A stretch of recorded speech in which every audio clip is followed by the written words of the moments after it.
Piece vigil के आज के कार्यक्रम में आप सभी का स्वागत है। मेरा नाम शीरीन है।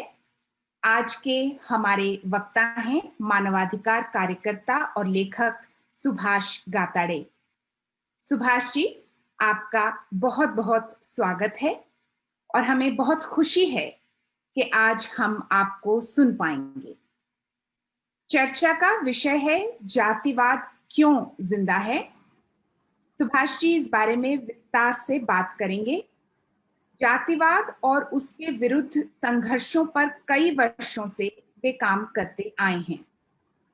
उनकी लिखी कुछ किताबों के नाम हैं चारवाक के वारिस, अंबेडकर आणि Rashtriya Swayamsevak Sangh, Godse's children, Hindutva terror in India और the saffron condition. Subhash ji की प्रस्तुति के दौरान या बाद में अगर श्रोताओं के प्रश्न हों तो जरूर हमें भेजें।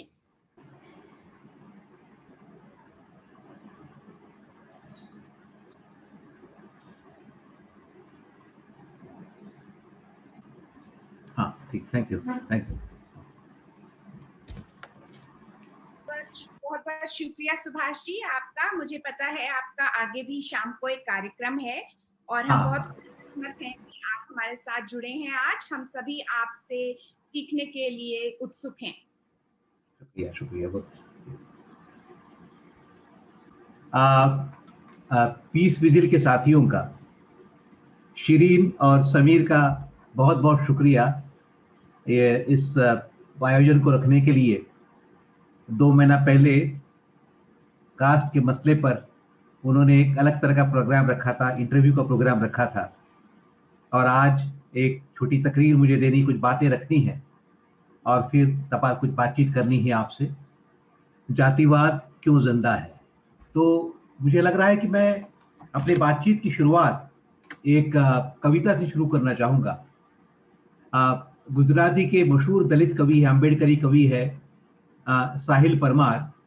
उनकी कविता की कुछ लाइनें पढ़ना चाहूँगा आपके सामने।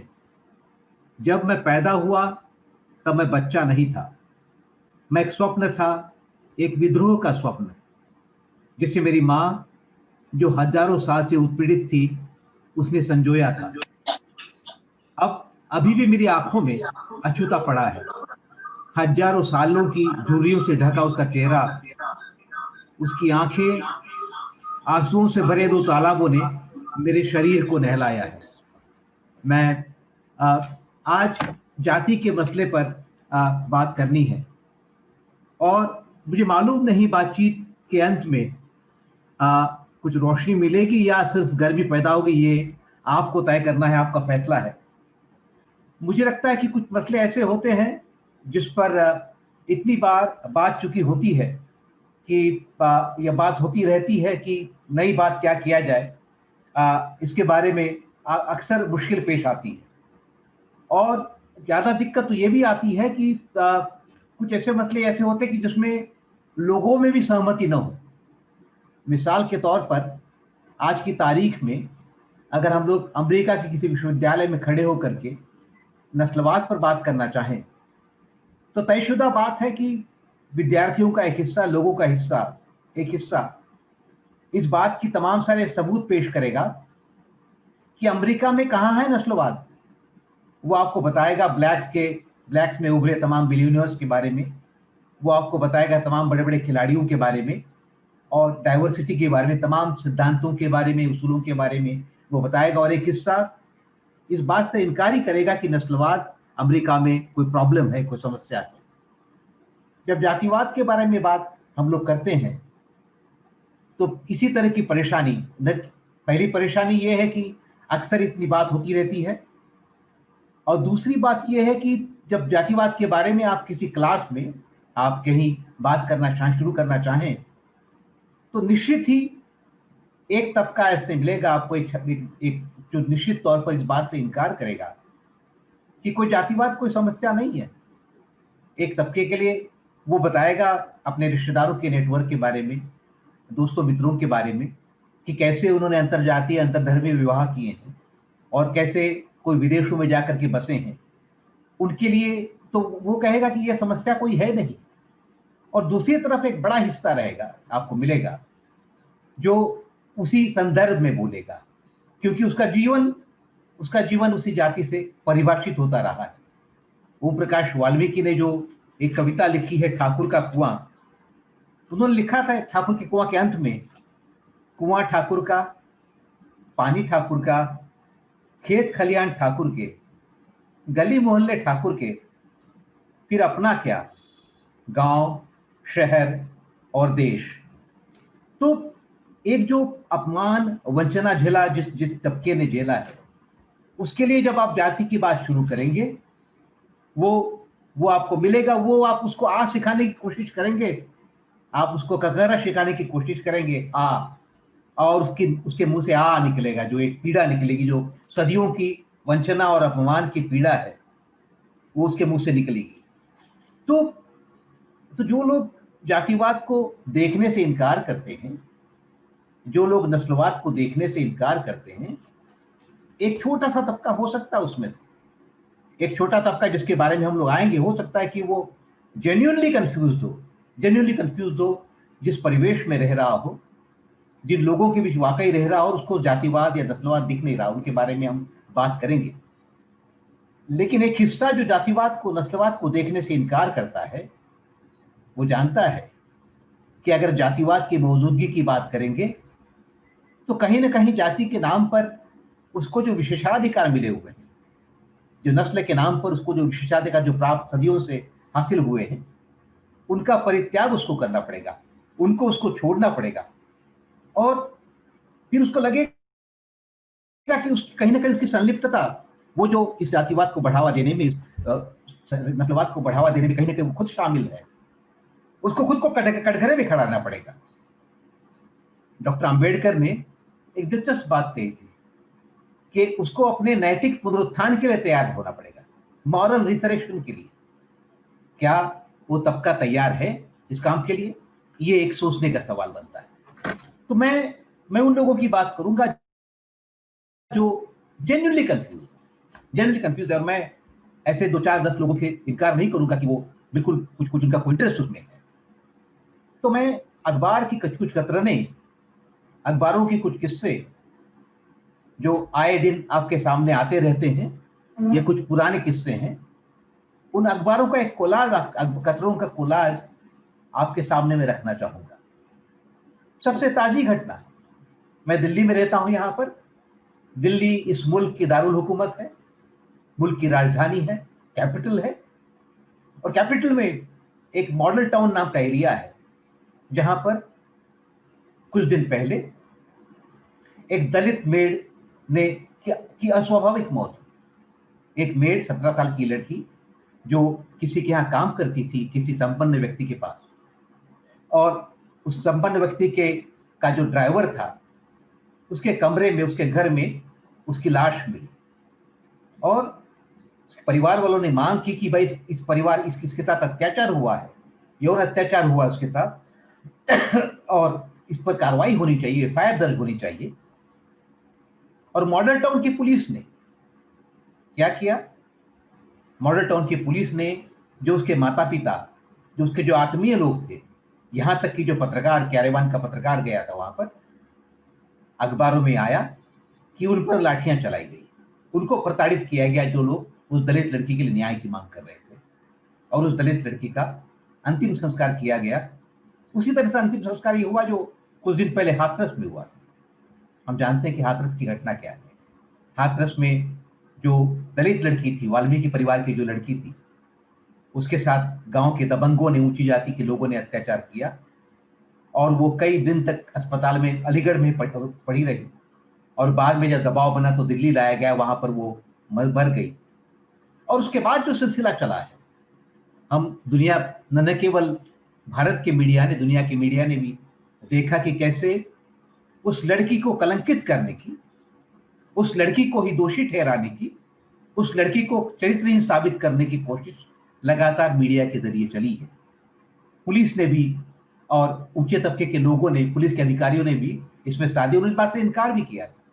और हम ये भी जानते हैं कि उस गांव के जो अत्याचारी थे, उस लड़की के साथ जिन्होंने अत्याचार किया था, उनको जातीय पंचायत रखने करने का मौका उस वाल्मीकि परिवार के मकान के सामने दिया गया था। तो ये जो पूरी सिस्टम किसी दलित के खिलाफ, किसी स्त्री के खिलाफ पूरे अपने विशेषाधिकार संपन्नों के साथ आगे आती है, तो ये एक उदाहरण है, छोटा सा उदाहरण है, लेकिन एक बड़े तबके के लिए एक बहुत बड़ी सच्चाई है। अगर आप जातिवाद जानना चाहते हैं तो मुख्य धारा का कोई भी अखबार ले लीजिएगा, मेन स्ट्रीम मीडिया का रोज हर संडे का कोई संस्करण उठा के देख लीजिएगा, मैट्रिमोनियल कॉलम आता है। मैट्रिमोनियल कॉलम में चाहे रीजनल भाषाओं में हो चाहे अंग्रेजी भाषा में हो, आपको मैट्रिमोनियल कॉलम का मिलेगा। और सजातीय लड़की चाहिए या लड़का चाहिए, मेरी लड़की इतनी पढ़ी हुई है, ये पढ़ी हुई है, विदेश घूमी हुई है, लेकिन उसके लिए सजातीय वर्ग की तलाश है। मैट्रिमोनियल कॉलम में एक छोटा हिस्सा आता है कॉस्मोपॉलिटन, जो मतलब जो तबका जो अंतरजातीय अंतरधर्मीय शादी करने को तैयार है। अगर आप अंग्रेजी अखबार में भी देखने की कोशिश करेंगे, ऐसे कॉस्मोपॉलिटन लोग, जो लोग जाति की दीवारें तोड़ करके शादी करना चाहते हैं, आपको गिने चुने मिलेंगे। क्या आप कुछ दिन पहले दिल्ली के एडहॉक टीचर ने एक जो आरटीआई डाला था, राइट टू इंफॉर्मेशन के तहत उन्होंने एक दरखास्त दायर डाली थी और ये जानना चाहा था कि दिल्ली विश्वविद्यालय, जो देश का एक अग्रणी केंद्रीय विश्वविद्यालय है, वहां पर आरक्षण की क्या स्थिति है। क्या टीचर्स के जो ओबीसी के लिए आरक्षण मिला हुआ है, अनुसूचित जाति जनजातियों के लिए आरक्षण मिला हुआ है, और किस हद तक इसका पालन होता है यहाँ पर। और वो उनके जो आंकड़े हैं, जो आरटीआई के डालने के बाद जो आंकड़े उनको मिले थे, वो मेनस्ट्रीम मीडिया में आपको मिल जाएंगे। मीडिया विजिल नाम की वेबसाइट ने उनको आंकड़ों को जारी किया है और आपको पता चलेगा, ताज्जुब होगा सुन करके, कि बहुत कम, बहुत मामूली, कहीं इक्का दुक्का कहीं ओबीसी को रखा गया है। अनुसूचित जाति और अनुसूचित जनजाति के बीच जो उनका कोटा है, जो उनको सुरक्षित स्थान है, उससे बहुत कम संख्या में उनको रखा गया है। तो दिल्ली में, राजधानी में पुलिस अगर अनुसूचित जाति के तबके पर अत्याचार करती है, दिल्ली राजधानी के केंद्रीय विश्वविद्यालय में, जिसके तहत 70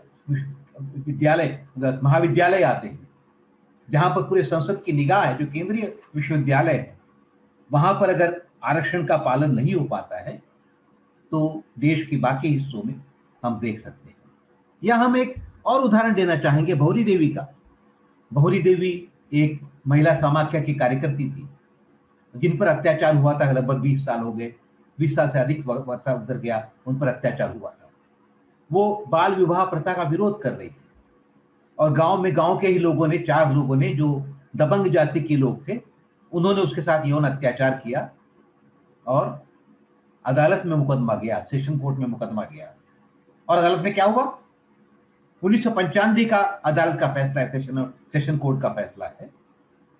अदालत ने उन दोनों को, सबको बरी कर दिया।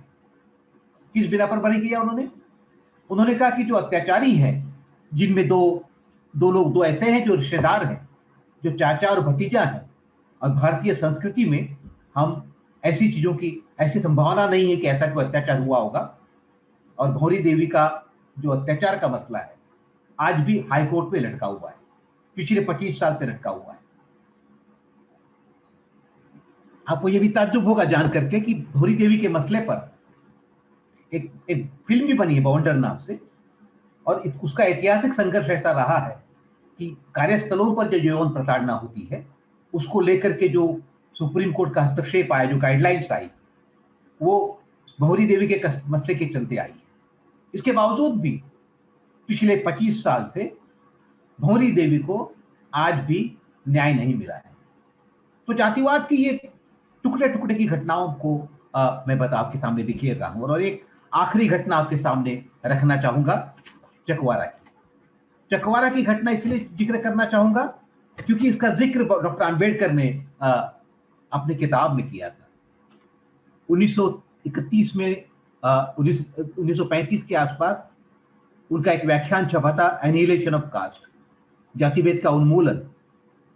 लाहौर में उनको व्याख्यान देने के लिए बुलाया गया था और वहां पर उस व्याख्यान वो दे नहीं सके थे, क्योंकि वहां पर जो उन्होंने जो मैन्युस्क्रिप्ट भेजा था, तो आयोजकों को लगा कि जात पात प्रोडक्ट मंडल के आयोजकों को लगा कि अगर ये व्याख्यान यहाँ दिया जाएगा तो स्थिति बहुत काबू से बाहर हो जाएगी। इसलिए उन्होंने डॉक्टर अंबेडकर से कहा कि भाषण जो आपने लिखित भेजा है उसको आप संशोधित कीजिएगा। डॉक्टर अंबेडकर ने सख्ती से मना किया था कि ये भाषण में एक शब्द भी एडिट नहीं होगा। वो भाषण छपा है, बहुत ऐतिहासिक किताब है, मोनोग्राफ है, आप भी उसको देख सकते हैं, अलग अलग भाषाओं में भी उसका अनुवाद हुआ है, आपने पढ़ा भी होगा। जाति भेद का विनाश, एनिहिलेशन ऑफ कास्ट के नाम से किताब है। तो उस किताब में वो एक घटना का जिक्र करते हैं। मैं घटना का जिक्र क्यों कर रहा हूं आपको आप बाद में समझ में आ जाएगा। चकवारा की घटना का, ये 1928 का टाइम्स ऑफ इंडिया की किसी खबर का जिक्र करते हैं वो, कि राजस्थान के पास, जयपुर के पास एक चकवाड़ा नाम का गांव, और वहां पर दलितों ने कुछ क्या शादी वादी हुई थी और दावत कर रहे थे वो। तो दलितों का दावत करना गांव के दबंगों को, ऊंची जाति के लोगों को इस कदर नागवार गुजरा वहां पर कि दलित अच्छा कैसे खा सकता है, ऐसे कैसे पी सकता है। और ऊंची जाति के दबंगों ने उन पर हमले किया उस बस्ती पर, और जो जो मिठाई बनाई थी, जो पकवान उन्होंने बनाया था, उसमें माटी डाली उसमें, और उसको काफी गोबर डाला उसमें, और उनको काफी बेइज्जत किया उस पूरे परिवार, जो जो रिश्तेदार जुटे उनको सबको बेइज्जत किया। 1928 में टाइम्स ऑफ इंडिया की खबर का जिक्र डॉक्टर अंबेडकर अपनी किताब में करते हैं। मुझे चकवारा बहुत सिंबॉलिक लगता है जातिवाद को समझने के लिए, क्योंकि आपको याद होगा, आप में से कई लोगों ने चकवारा के एक आंदोलन के बारे में सुना होगा। आज से लगभग 15 साल पहले चकवारा में, उसी चकवारा में जो एक सार्वजनिक तालाब थे, सार्वजनिक जलाशय है, उसके खिलाफ, उसमें दलितों को पहुंचने की मनाही थी। सार्वजनिक जलाशय में, तालाब में और कोई जा सकता, जानवर भी जा सकते थे, कुत्ता जा सकता था, बिल्ली जा सकते थे, लेकिन वहां पर दलितों को पानी पीने की मनाही थी, जिसको लेकर के राजस्थान के दलित संगठनों ने, मानवाधिकार संगठनों ने, वामपंथी संगठनों ने मिलकर के एक आंदोलन की योजना बनाई और चकवाड़ा का सत्याग्रह हुआ था। बहुत उसकी खबरें आपको आप नेट पे मिल जाएंगी। सत्याग्रह हुआ, इस कदर दबाव बना वहां पर, मेनस्ट्रीम मीडिया में भी, इंटरनेशनल मीडिया में भी ये मामला इस कदर छाया रहा कि चकवाड़ा का जो सार्वजनिक तालाब, उनको मजबूर होना पड़ा, दलितों के लिए भी खोलना पड़ा। राजस्थान के हिसाब से देखा जाए तो एक बहुत ऐतिहासिक घटना थी कि दलित दबंग जातियों को झुकना पड़ा था। महाड़ का जो ऐतिहासिक सत्याग्रह था 1927 का, डॉक्टर अंबेडकर ने सार्वजनिक तालाब पर जो किया था, उसी तरह का एक सत्याग्रह था। लेकिन मैं इस ऐतिहासिक सत्याग्रह का चर्चा आपसे नहीं करना चाहता हूं, मैं उसके आगे क्या हुआ वो दिलाना चाहता हूं। उसके आगे हुआ कि 2 साल बाद तहलका पत्रिका में का एक पत्रकार वहां पर फिर गया चकवाड़ा में, और यह पता करने के लिए गया कि आखिर उस चकवाड़ा में जहां पर एक ऐतिहासिक सत्याग्रह हुआ था, वहां पर हालचाल क्या है, कैसी स्थितियां वहां पर है। उसको पता चला कि वो सार्वजनिक तालाब एक गंदे नाले में तब्दील हो चुका है। उसने और तहकीकात करने की कोशिश की कि एक सार्वजनिक तालाब जहां से सब लोग पानी पिया करते थे, रातों रात कैसे गंदे नाले में तब्दील हो जाएगा। तो उसने बाकी लोगों से बात की, वहां पर एक तरह की खोजी पत्रकारिता वहां पर की उसने। उसको पता चला जो दलितों को तालाब को खोलना पड़ा था, इसकी वजह से ऊंची जाति के लोग इस कदर आहत हुए थे, इस कदर अपमानित हुए थे कि उन्होंने इस अपमान का बदला लेने के लिए अपने घर से जो निकासी का जो गटर के द्वार थे, निकासी द्वार, उसका रुख उन्होंने उसी सार्वजनिक तालाब की तरफ मोड़ दिया था। मतलब घर से पूरे बड़े गांव की पूरी गंदगी रफ्ता रफ्ता उस तालाब में एकत्रित होती गई थी। जो घर का तमाम सारी गंदगी, मलमूत्र सब वहां पहुंचने लगा था, और देखते ही देखते वो सार्वजनिक तालाब जो जहां पर सब लोग पानी पिया करते थे, आज की तारीख में वो एक गंदे नाले में तब्दील हो चुका है। तो मैं ये अखबारों की कतरने आपसे इसलिए बता रहा था क्योंकि हम समझें कि ये जो जातिवाद कोई ऐसी किताबी चीज नहीं है। आजादी के 70 साल बाद, 73 साल बाद भी आज भी जातिवाद जिंदा है और फल फूल रहा है। और जिस तरह के हालात हमारे देश में, हमारे मुल्क में हैं, तो और आज की तारीख में जिस तरह के लोग आज की तारीख में हुकूमत में हैं, इसके कम होने की गुंजाइश आज की तारीख में तो दिखती नहीं है। और एक तरह से मैं समझता हूं कि जब मैं जो इन घटनाओं का जिक्र कर रहा था, या आप चाहे खुद तो आप देश में, अपने देश के अंदर जो दलितों के जनसंहार हुए हैं, उन जनसंहारों के बारे में आप देख सकते हैं। उन जनसंहारों में क्या हुआ? किसेवनमन्नी का जो जनसंहार है 1969 में होता, 1969 में हुआ था, तंजावुर जिले में, मद्रास में, तमिलनाडु जिले में, तमिलनाडु राज्य में हुआ था। उस 40 जहां पर 42 बच्चों और महिलाओं को जिंदा जलाया गया था। किसेवनमन्नी में, उस इलाके में कम्युनिस्ट पार्टी की अगुवाई में लोगों ने संघर्ष शुरू किया था, मजदूरी के लिए संघर्ष शुरू किया था। और ऊंची जाति के लोगों को इस कदर नागवार गुजरा कि उन्होंने उस बस्ती पर हमला किया और एक झोपड़े में जो बच्चे और महिलाएं इकट्ठा हुए थे बच्चे बचने के लिए, उनको जिंदा जला दिया था। और अदालत का क्या फैसला था? 25 दिसंबर की घटना है, 1969 की घटना है। अदालत का क्या फैसला था? भंवरी देवी में जैसा फैसला आया था उसी तरह का फैसला था। उन्होंने कहा कि ये तो बात सही है कि ये लोग मारे गए हैं, लेकिन इस बात पर यकीन करना मुश्किल है कि ये जो ऊंची जाति के लोग थे वो पैदल उस बस्ती तक गए होंगे, और इसलिए उस मसले को उन्होंने खारिज कर दिया। तो या तो आप किसेवनमन्नी के बाद के तमाम जनसंहारों को देखिएगा, आप बथानी टोलो का देखिएगा, बाथी को देखिएगा, लक्ष्मणपुर बातें देखिएगा, चुंदूर देखिएगा, करमचेतु देखिएगा। देश के अंदर 1969 के बाद दलितों के जो जनसंहार हुए हैं, आदिवासियों के जनसंहार दबंग जातियों, दबंग लोगों ने किए हैं, उसमें अदालत का क्या निर्णय रहा है। मैं जानता हूं कि रणवीर सेना ने जो बिहार में जनसंहार किए हैं, शायद ही किसी को सजा हुई, शायद ही किसी को सजा हुई। जो रणवीर सेना का जो मुखिया था ब्रह्मेश्वर सिंह, वो तो कुछ साल पहले उसको आपसी रंजिश में मारा गया। उसको अदालत में, जेल में पड़ा हुआ था और अदालत में चर्चा चल रही कि वो फरार चल रहा है। तो मेरे ख्याल से सब ये आप पूछेंगे कि ये इतने सारे ऑब्वियस होने के बावजूद, चीजें इतनी ऑब्वियस हैं, इसके बावजूद भी आखिर लोग दिखते क्यों नहीं लोगों को? आखिर क्यों ऐसा क्या बात है कि नहीं लोग देखना नहीं चाहते?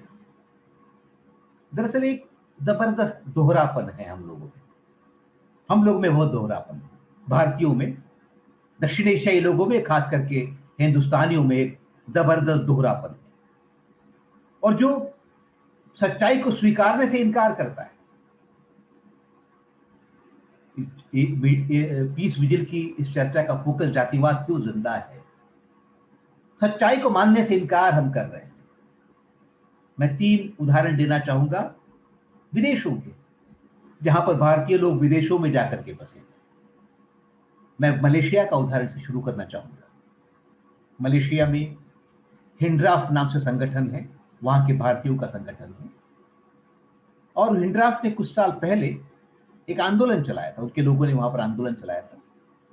तो क्यों आंदोलन चलाया था? क्योंकि वहां पर एक उपन्यास, मलेशिया के स्कूली पाठ्यक्रम में एक भारतीय उपन्यास वहां पर कोर्स में लगा था, और उस उपन्यास में जो भारतीयों का चित्रण था, तो हिंड्राफ के लोगों को, जो भारतीयों के अधिकारों को लेकर के संघर्ष करते रहते हैं, ऐसा सुना जाता है, उनको आपत्ति थी उस पर। क्या आपत्ति थी?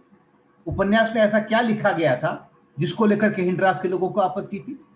क्योंकि उस उपन्यास में तमिलनाडु के गांव में जो दलितों पर अत्याचार होते हैं, उस उपन्यास में जो भी कथानक रहा होगा, मुझे कथानक से परिचित नहीं हूं मैं, लेकिन उसमें दलितों के एक बड़े हिस्से की जो अमानवीय स्थितियां थी, जो उन पर अत्याचार हो रहे थे, उसका जिक्र था। उनके साथ किस तरीके से भेदभाव होता है, उसका जिक्र था। वो उस सच्चाई को देखना नहीं चाहते थे हिंड्राफ के लोग। वो भारत की जो छवि उन्होंने अपने मन में बनाई थी, जो भारत की असली छवि, उनको लग रहा था कि ये भारत की बदनामी हो रही है। अगर जाति की चर्चा हम करेंगे तो हमारे मुल्क की बदनामी होगी, इसीलिए हम इसकी चर्चा नहीं करेंगे। और आपको यही किस्सा ब्रिटेन में दिखाई देगा। ब्रिटेन में आप जानते हैं कि दक्षिण एशिया के लोग काफी संख्या में बसे हैं, और भारत के लोग भी, पाकिस्तान के लोग भी, वगैरह तमाम साउथ एशिया के तमाम देशों के लोग बसे हैं। लेकिन वहां पर जो भारतीय मूल के लोग बसे हैं, वहां उन्होंने पाया कि जो दलित तबके के लोग गए हैं उनके साथ भेदभाव हो रहा है। तो दलितों ने वहां पर भी संगठित होकर के ब्रिटिश सरकार से दरखास्त दी कि हमारे साथ भेदभाव होता है। 10 साल पहले ब्रिटिश सरकार की तरफ से कमीशन बना था, और कमीशन ने ऐसे तमाम लोगों से जो दलित तबके से लोग थे उनके इंटरव्यू लिए, उनसे साथ बातचीत की, और अब वो रिपोर्ट भी आपको वेबसाइट पे मिल जाएगी, जहां पर उन्होंने कहा है कि कैसे उनके साथ अत्याचार हो रहे हैं। ये बात उन्होंने कही थी। तो ये ब्रिटेन की बात है। और जब उस पर अमल करने की बात आई तो जो हिंदुत्ववादी संगठन है, जो आरएसएस जैसे संगठन वहां पर भी सक्रिय हैं, हिंदू स्वयंसेवक संघ जैसे, जहां पर कथित तौर पर ऊंची जातियों का दबदबा है, या अन्य संगठन जो धार्मिक संगठन है, उन्होंने ब्रिटेन सरकार पर दबाव डाला कि आप ये क्या कर रहे हैं, आप ब्रिटेन में जाति भेद की बात स्वीकारेंगे तो ये बात उचित नहीं होगी। और जो टोरी सरकार थी उसने इस फैसले को मुलतवी कर दिया। या आप अमेरिका चलिए, अमेरिका में भी जो अभी पिछले दिनों सिस्को का मामला बहुत चर्चा में आया था। कैलिफोर्निया स्टेट में सिस्को सिस्टम जो एक मल्टीनेशनल कंपनी है, और वहां पर एक दलित कर्मचारी ने, जो एक बड़ी कंपनी है, का अपने 2 साथियों के साथ, जो उसके पुलिस थे, जो उसके साथ जातिगत भेदभाव करते थे, वो केस कैलिफोर्निया स्टेट में दायर किया था, और कैलिफोर्निया स्टेट ने सिस्को के खिलाफ मुकदमा दर्ज किया था। आज की तारीख में अभी 2 दिन पहले की खबर है कि कैलिफोर्निया स्टेट पे भी उसका मुकदमा वापस लिया, और भी नए ढंग से उसमें अप्रोच करने वाले हैं। लेकिन सिस्को का मसला ज्यादा महत्वपूर्ण मसला नहीं है। वहां के पाठ्यक्रम को लेकर के जो संघर्ष चला है, वहां पर कैलिफोर्निया में हर 10 साल में पाठ्यक्रम को रिवाइज किया जाता है। हर 10 साल को पाठ्यक्रम को रिवाइज किया जाता है। और 10 साल पहले जब पाठ्यक्रम को रिवाइज किया जा रहा था, 10-12 साल पहले, तो जो अलग अलग देशों का जिक्र, अलग धर्मों का जिक्र उसमें होता, पाठ्यक्रम में जो भी होता होगा, तो जो हिंदुओं के बारे में उस पर जिक्र था, जिसमें जाति प्रथा का भी जिक्र था। और 10 साल पहले, मैंने 12 साल पहले, 2006 या 2007 की बात है ये, वहां के संगठनों ने, वहां के जो वहां पर जो हिंदू स्वयंसेवक संगठन, मैं संगठनों के नाम जानता नहीं हूं, लेकिन जो उच्च जातियों के वर्चस्व वाले जो हिंदूवादी संगठन हैं, उन्होंने एक आंदोलन चलाया 10 साल पहले की बात कि भाई ये जो पाठ्यक्रम आप रिवाइज कर रहे हैं, यहां पर इससे ये हिस्सा हटा दीजिएगा जिसमें जाति का जिक्र है। तो उनसे उस वक्त पूछा गया था कि जाति का जिक्र क्या करने से आपको दिक्कत क्या होती है। बोले नहीं, ये हमारे बच्चों में हीन भावना भर देगा। इत्तेफाक ऐसा हुआ उस वक्त 12 साल पहले कि वहां कैलिफोर्निया में और पूरे अमेरिका में एक जनमत तैयार हो सका, जो अम्बेडकरी संगठन है, बाकी मानवाधिकार संगठनों ने एक ऐसा दबाव बनाया कि कैलिफोर्निया राज्य को में वो अपना पुराना पाठ्यक्रम जारी रखने में उनको, मतलब उसमें कोई परेशानी नहीं हुई। लेकिन 2 साल पहले जब 10 साल के बाद फिर उसको रिवाइज किया जाने लगा, तो आज की तारीख में जो हिंदूवादी संगठन है, जो ऊंची जाति के वर्चस्व वाले संगठन वहां पर हैं, उन्होंने इतना हंगामा किया। और चूंकि हमारे देश के अंदर भी एक निज़ाम बदला हुआ है, वहां पर भी तो दबाव ऐसा बना कि कैलिफोर्निया स्टेट में अब अपने पाठ्यक्रम को रिवाइज किया। आप अगर कैलिफोर्निया जाते हैं, वहां पाठ्यक्रम को देखिए, हिंदुओं के बारे में एक बहुत सैनिटाइज छवि, एक साफ सुथरी छवि, जहां पर जाति का कोई जिक्र नहीं है। ये तो मैं ये कह रहा था कि हम जो अगर इतनी बड़ी समस्या है हमारे देश में कि एक आबादी के बड़े हिस्से के साथ हम इतना बड़ा अत्याचार कर रहे हैं और क्यों नहीं हो रहा है, तो ये हमारा दोहरापन है। और जब तक हम अपने आप को प्रश्नांकित करने के लिए तैयार नहीं होंगे, हम अपना नैतिक पुनरुत्थान, अपना मॉरल रिसरेक्शन के बारे में व्यक्तिगत तौर पर तैयार नहीं होंगे, हमारे लिए समस्या ये बनी रहेगी। और ये जैसे एक बहुत संश्लिष्ट मामला है। मतलब बचपन से ही जैसे जैसे आप अपने आप को देखें, अगर आप जातीय वातावरण में पले बड़े हैं, या ऐसे लोग देख सकते हैं आप, अगर आप नहीं हैं तो आप जो मेरे जैसे व्यक्ति से अगर आप बात करें तो मैं अपनी बात बताऊंगा कि कैसे एक धीमे जहर की तरह जाति का विचार, जातिवाद का विचार हमारे मन में रफ्ता रफ्ता आरोपित किया जाता है। मुझे अक्सर मैं एक विषयांतर करूंगा, रिचर्ड डॉक्सन की किताब है उनकी, जो the God delusion. The God delusion में उस बात का जिक्र करते हैं कि जो वो कहते हैं कि कैसे ईश्वर की अवधारणा बच्चों के मन में आरोपित की जाती है। और वो कहते हैं कि कैसे बच्चे को आप ले जाते हैं, चर्च ले जाते हैं, मस्जिद ले जाते हैं, मंदिर ले जाते हैं, या किसी पेड़ के सामने ले जाते हैं, उसको कहते हैं सर झुको, सर झुकाओ। तो छोटा बच्चा, 6 महीने साल भर का बच्चा, उसको कहते आंख मूंद, तो वो उसको पता ही नहीं चलता है। लेकिन आप उसको आज्ञाकारी बनाते हैं, उसको आपको सिखाते हैं कि आप तुमको आंख मूंद करके जो मैं कहूंगा वो तुमको सुनना है, समझना है और मानना है, उसको प्रश्न नहीं उठाना है। तो ये एक जो बड़ी ट्रेजेडी जो हर बाल मन के साथ होती है। तो वो कहते हैं कि अगर ईश्वर के बारे में, तो वो अपने बारे में कहते हैं, वो बताते हैं। तो उसी तरह से जाति की बात, जाति का विचार लोगों के मन में एक धीमे जहर की तरह भर दिया जाता है। जैसे मैं अगर अपनी बात करूं आपसे, मुझे 3 घटनाएं अक्सर याद आती हैं कि जो जो जो जो इस बात को बता सकती हैं कि मैं कैसे जाति मेरे दिमाग में पहुंची। जैसे जब हम बाल बनवाने जाता था, कटिंग सैलून जाता था उस वक्त, और जब बाल बनवा के मैं आता था तो मेरी माँ मुझे डांट देती थी कि तुरंत, अगर मैंने कहीं घर में बैठने की, इधर बैठने की कोशिश की, कहती नहीं तुरंत बाथरूम चले जाओ, तुरंत नहा लो। एक बाल मन में सवाल भी नहीं उठता था कि लगता था कि नहीं, माँ चूंकि बाल इधर उधर बिखर सकते हैं, इसीलिए मुझ पर जोर दे रही है कि मैं तुरंत बाथरूम चला जाऊं, और मैं चुपचाप बाथरूम चला जाता था। मैं जब सचेत हुआ, जब मैं थोड़ा जागरूक हुआ, तब मुझे लगा कि ये कटिंग सैलून से डायरेक्ट जो बाथरूम मुझे भेजा जा रहा है, इसकी वजह और सिर्फ सफाई की बात नहीं है। सफाई की बात नहीं, वो तो एक तरह से किसी कोट एंड कोट किसी शूद्र के घर से आया हूं मैं पवित्र हो गया हूं, तो मुझे अगर पवित्र होना है तो मुझे नहाना पड़ेगा, तो इसलिए मैं नहा लूं।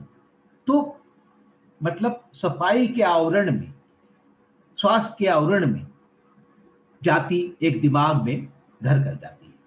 या मैं याद करता हूं कि कैसे हमारे जहां मैं रहता था, वहां पर जो नाली साफ करने के लिए दलित तबके की एक महिला आती थी, उसका नाम मुक्ता था। और जब भी उसको कुछ देना होता था, कुछ पैसे देने होते, अगर कुछ खाना देना होता था, तो परिवार वालों का आग्रह रहता था कि नहीं, उसको दूर से देना, छूना मत उसको।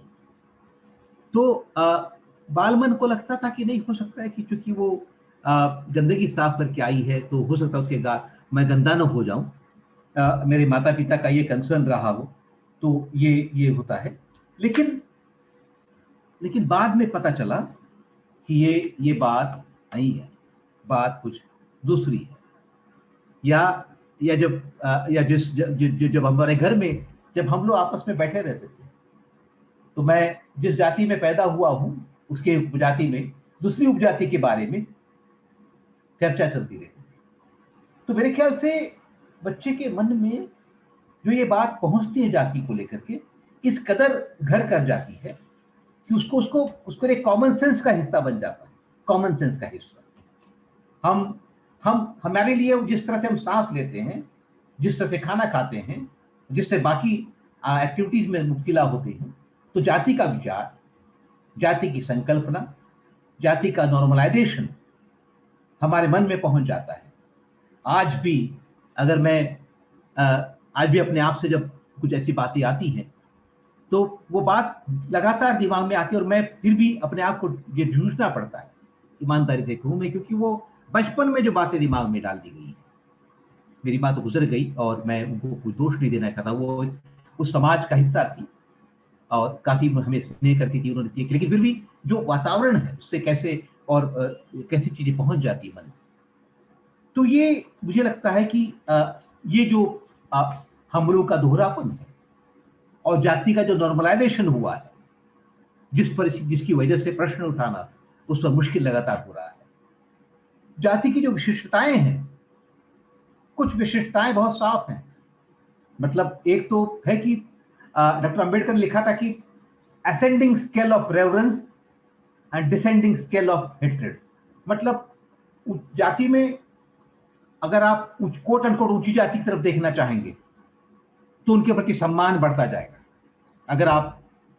अगर आप कथित मध्य जाति से जुड़े हुए हैं तो आप देखना चाहेंगे कोई ठाकुर है, कोई भूमिहार है, कोई ऊपर ब्राह्मण है, ब्राह्मणों में भी अगर किसी खास ब्राह्मण, कोई खास जाति का ब्राह्मण है तो उसके प्रति आपका सम्मान असेंडिंग स्केल। और कोट एंड निचली तरफ देखना चाहेंगे तो डिसेंडिंग स्केल ऑफ हेट्रेड, नफरत का भी बढ़ता स्तर। अगर कोई कथित वाल्मीकि जाति का है उसके प्रति आपके नफरत का स्केल जो होगा, या कोई वनकर जाति का है, कोई दूसरे अन्य दलित जाति का है, तो और बढ़ता जाएगा, जो ऐसे पेशों में मुब्तला है। तो जाति की ये विशिष्टताएं, व्यक्ति का निषेध है इसमें, समुदाय ही सब कुछ है, समुदाय, व्यक्ति का कोई हिसाब किताब नहीं है। जाति एक तरह की एक ऐसी बहुमंजिला इमारत है जहां पर एक मंजिल से दूसरे मंजिल पर जाने के लिए कोई रास्ते नहीं है। जाति कुछ लोगों को अनटचेबल बनाती है, अछूत अस्पृश्य बनाती है, और अनसीएबल भी बनाती है, अनसीएबल जिनको आप देखना नहीं होगा। अगर 100-150 साल अगर आप कुछ अंग्रेज लेखकों के मुसाफिरों के वर्णन पढ़ेंगे, जब वो हिंदुस्तान आए थे पहली दफा और वो देश के अलग अलग हिस्सों में घूम रहे थे, तो केरल में जब पहुंचे तो उनको लगा कि एक तबका तो पेड़ पे ही रहता है, उसको नीचे आने की इजाजत नहीं है, या जब आएगा तो वो ऐसे वक्त आएगा कि जब बाकी लोग देखे रहे, अनसीएबल। अंग्रेजों के जो पेशवाओं के राज में किस तरीके से दलितों को गले में मिट्टी का घड़ा डाल के घूमना पड़ता था, किस तरीके से उनको खास वक्त सड़कों पर निकलना होता था। क्यों? क्योंकि उनकी छाया लोगों पर ना पड़े। अगर उनकी छाया भी पड़ेगी तो छूट लग जाएगी, अपवित्र हो जाएंगे लोग, इसीलिए उनको खास वक्त पे सड़कों पर निकलना था। और ये मैं 200 साल पहले की घटना नहीं आपको बता रहा, आप देश के अलग अलग हिस्सों की खबरों को पढ़ सकते हैं, कैसे दलितों को आज भी स्मशानों से वंचित किया जाता है। दलित अगर अपना स्मशान दफनाना चाहें तो नहीं, उनको कहा जाता है नहीं, दूर जगह चले जाओ, मेरे स्मशान में तुम्हारे लिए कोई जगह नहीं है। अगर दलित अपनी साइकिल से जा रहा है किसी गांव से तो उसको कहा जाता नहीं, तुमको उतरना पड़ेगा, तुम अगर कथित ऊंची जाति के सामने से जा रहे हो तो वो तुमको चप्पल भी निकलना पड़ेगा और ये करना पड़ेगा। तो जाति की ये जो तमाम विशिष्टताएं हैं ये हम सब के सामने है, और एक ये श्रम का नहीं है, श्रमिकों का विभाजन है। और जाति कोई हम समझने की कोशिश, जाति क्या कोई फिजिकल ऑब्जेक्ट है? No, it's notion. जाति एक धारणा है, और वो धारणा हम सब लोगों को इस कदर गुलाम किए हुए हैं, हम लोग के दिमाग को इस कदर जकड़े हुए हैं कि 21वीं सदी के दूसरी दहाई खत्म होने को है, फिर भी इस धारणा, हम तमाम आधुनिक होने का दावा करें लेकिन वो धारणा आज भी हमें जकड़ी हुई है। जाति बहुत बुरी है, इसके चलते मनुष्य बहुत अमानवीय व्यवहार करता है। और लेकिन यह स्पष्ट होना चाहिए कि ये वो व्यक्ति शुद्ध धार्मिक है क्योंकि धर्म ने उसको सिखाया है। एनिहिलेशन ऑफ कास्ट में डॉक्टर अंबेडकर इसके बारे में बहुत सारी बातें कहते हैं।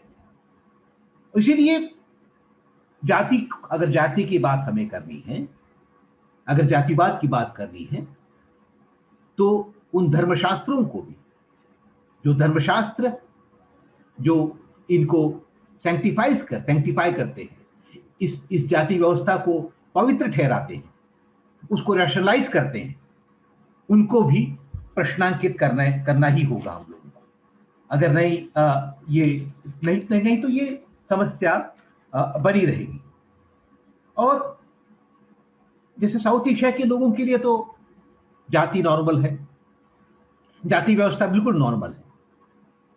लेकिन आप कल्पना करें बाहर के किसी व्यक्ति के लिए, जो जिसका जिक्र मैं कर रहा था, और ये बार बार हम चाहे अल्बिरूनी को देखें, हम चंद्रगुप्त मौर्य के समय में जो मेगास्थेनिस नाम के वकील थे सेल्यूकस निकोटर के, अगर उनके वर्णन को देखें तो ताज्जुब कर रहे हैं कि ये क्या नाजरा है, ये क्या कैसी व्यवस्था इन लोगों ने बनाई है कि किसी की छाया भी आप पर पड़े तो आप दूषित होते हैं। तो हमारे लिए नॉर्मल हो सकता है वो, लेकिन वो नॉर्मल नहीं। जाति की अब नॉर्मलिटी के बारे में, जातिवाद की अब नॉर्मलिटी के बारे में जब तक हम तहे दिल से अपने मन में नहीं मानेंगे, जब तक इसकी गांठ नहीं बनाएंगे, तब तक जातिवाद से मुक्ति नामुमकिन है।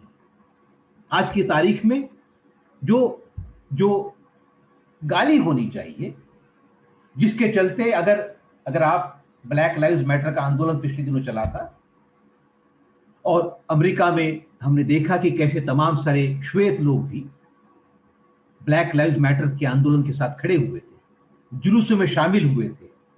वो कई सारे ऐसे दृश्य थे जो काफी मन को भावुक कर देने वाले थे कि पुलिस के लोग कई जगह घुटने पर बैठे हुए हैं।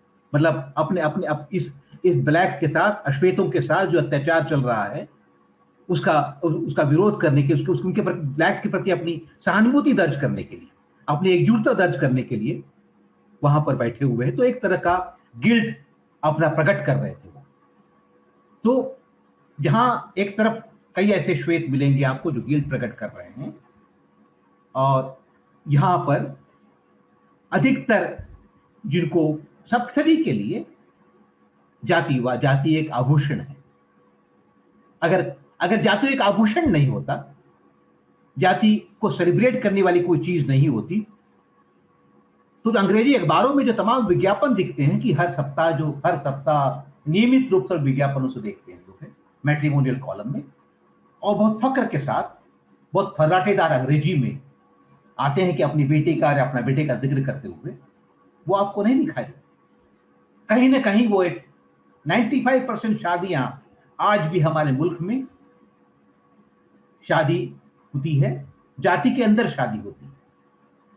जिस चीज से वितृष्णा होनी चाहिए, उस चीज को अगर आभूषण जो समाज मानता है, उस समाज की मानसिक स्थिति का हम लोग अंदाजा लगा सकते हैं। इसको प्रश्नांकित होनी चाहिए।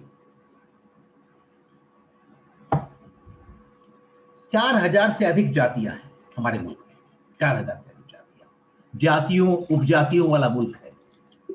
और जब ये राष्ट्र की भावना की बात हम लोग करते हैं, और पुले कहते हैं कि जाति में बटे समाज में राष्ट्र की भावना कैसे आएगी। मैं किसी से अगर बात करें तो वो अपने बारे में, अपनी जाति के बारे में बात करेगा, तो राष्ट्र की भावना कैसे आएगी हमारे समाज में।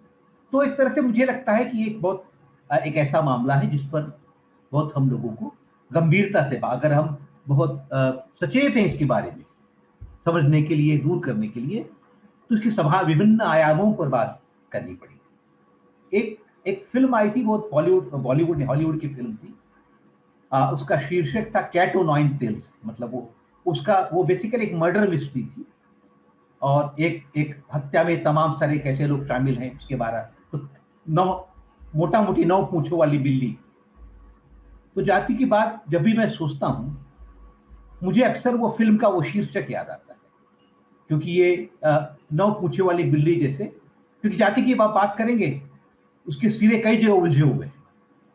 वो जेंडर में उलझे हुए हैं, वो धर्म में उलझे हुए, राजनीति में, अर्थव्यवस्था में, तमाम जगहों पर उसके सिरे आपको उलझे हुए मिलेंगे।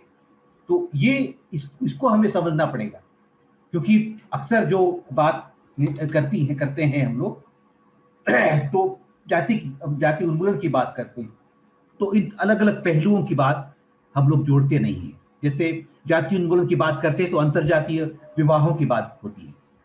अंतरजातीय विवाह की बात डॉक्टर आम्बेडकर ने भी अपनी किताब में की है। लेकिन अंतरजातीय विवाह करने से अगर पितृसत्ता जिस समाज में मौजूद है, वहां पर जो पति है उसकी जात बेटे को भी लग जाती है, नॉर्मली लग जाती है। अगर आप सचेत नहीं, अगर आप आजाद बनाना नहीं चाहते हैं, तो आपको जाति की जब भी बात करेंगे तो कैसे धर्म का सवाल उसमें शामिल है, कैसे पूंजीवाद का सवाल उसमें शामिल है, कैसे चुनावी राजनीति ने इसको उसके साथ जुड़ी हुई है, इस पर भी हमें सोचना पड़ेगा। जाति पर बात करना इसीलिए समझना जरूरी है क्योंकि उसने हमारे देश की मानसिक और बौद्धिक प्रगति को भी कुंद किया है। अगर जैसे 2000 साल से अधिक पहले सुश्रुत संहिता की बात आती है, सुश्रुत नाम के सर्जन थे उस जमाने के। आखिर सुश्रुत का विचार आगे क्यों रुक गया? या आर्यभट्ट का जो विचार था, जिन्होंने ब्रह्मांड के बारे में भूभ्रमण का सिद्धांत दिया था, ये सिद्धांत क्यों रुक गए? क्योंकि ऐसा समाज बना, जाति व्यवस्था जब बनती गई तो कुछ खामों को हेय देख मानने जाने लगा। सुश्रुत ने जिन्होंने शल्य क्रिया का सिद्धांत दिया था, सर्जरी का टेक्निक दी थी, जब आपने लाश को छूना ही अपराध माने जाने लगा, या लाश को कौन छू सकता है, खास तबके छू सकते हैं, तो विज्ञान का विकास रुक गया। प्रफुल्ल बैनर्जी की किताब है, आज से लगभग 70-80 साल पहले आई थी, जो कि उन्होंने कि कैसे हिंदू केमिस्ट्री के विकास पर, अंग्रेजी में किताब है, वो बताते हैं इसके बारे में। तो कैसे जाति ने हमारे सामाजिक विकास को, हमारे बौद्धिक विकास को कुंद किया है, हमारे सर्वांगीण विकास को कुंद किया है। और जाति थी जिसकी वजह से हम लोग सदियों से गुलाम होते आए हैं। उसने हम लोगों की एकजुटता को बाधित किया है लगातार। बहुत जाति उन्मूलन के बारे में हमें उसके विभिन्न आयामों पर हमें सोचना ही पड़ेगा, जाति के बारे में। और क्या हमें जैसे कई तरह उसके प्रस्ताव, अलग अलग प्रस्ताव जाति के बारे में जो आते हैं, उसके बारे में सोचना पड़ेगा। जैसे लोग कहते हैं कि जैसे गांधी जी ने कहा था कि वर्णाश्रम को हम बनाए रखेंगे लेकिन अस्पृश्यता खत्म कर देंगे, क्या उससे हो सकता है? डॉक्टर आम्बेडकर ने एनिहिलेशन ऑफ कास्ट में जो सिद्धांत दिया था, बात कही थी, क्या वो काफी है? उन्होंने धर्मशास्त्रों को जो प्रश्नांकित किया था, उन्होंने उसको डायनामिट लगाने की बात की थी। तो हमें जो भी इसके पहले जो समाज सुधारक आए हैं, जो सामाजिक क्रांतिकारी आए हैं, उन्होंने जो जो भी बातें कही, उनका ठीक से समाहार करना पड़ेगा।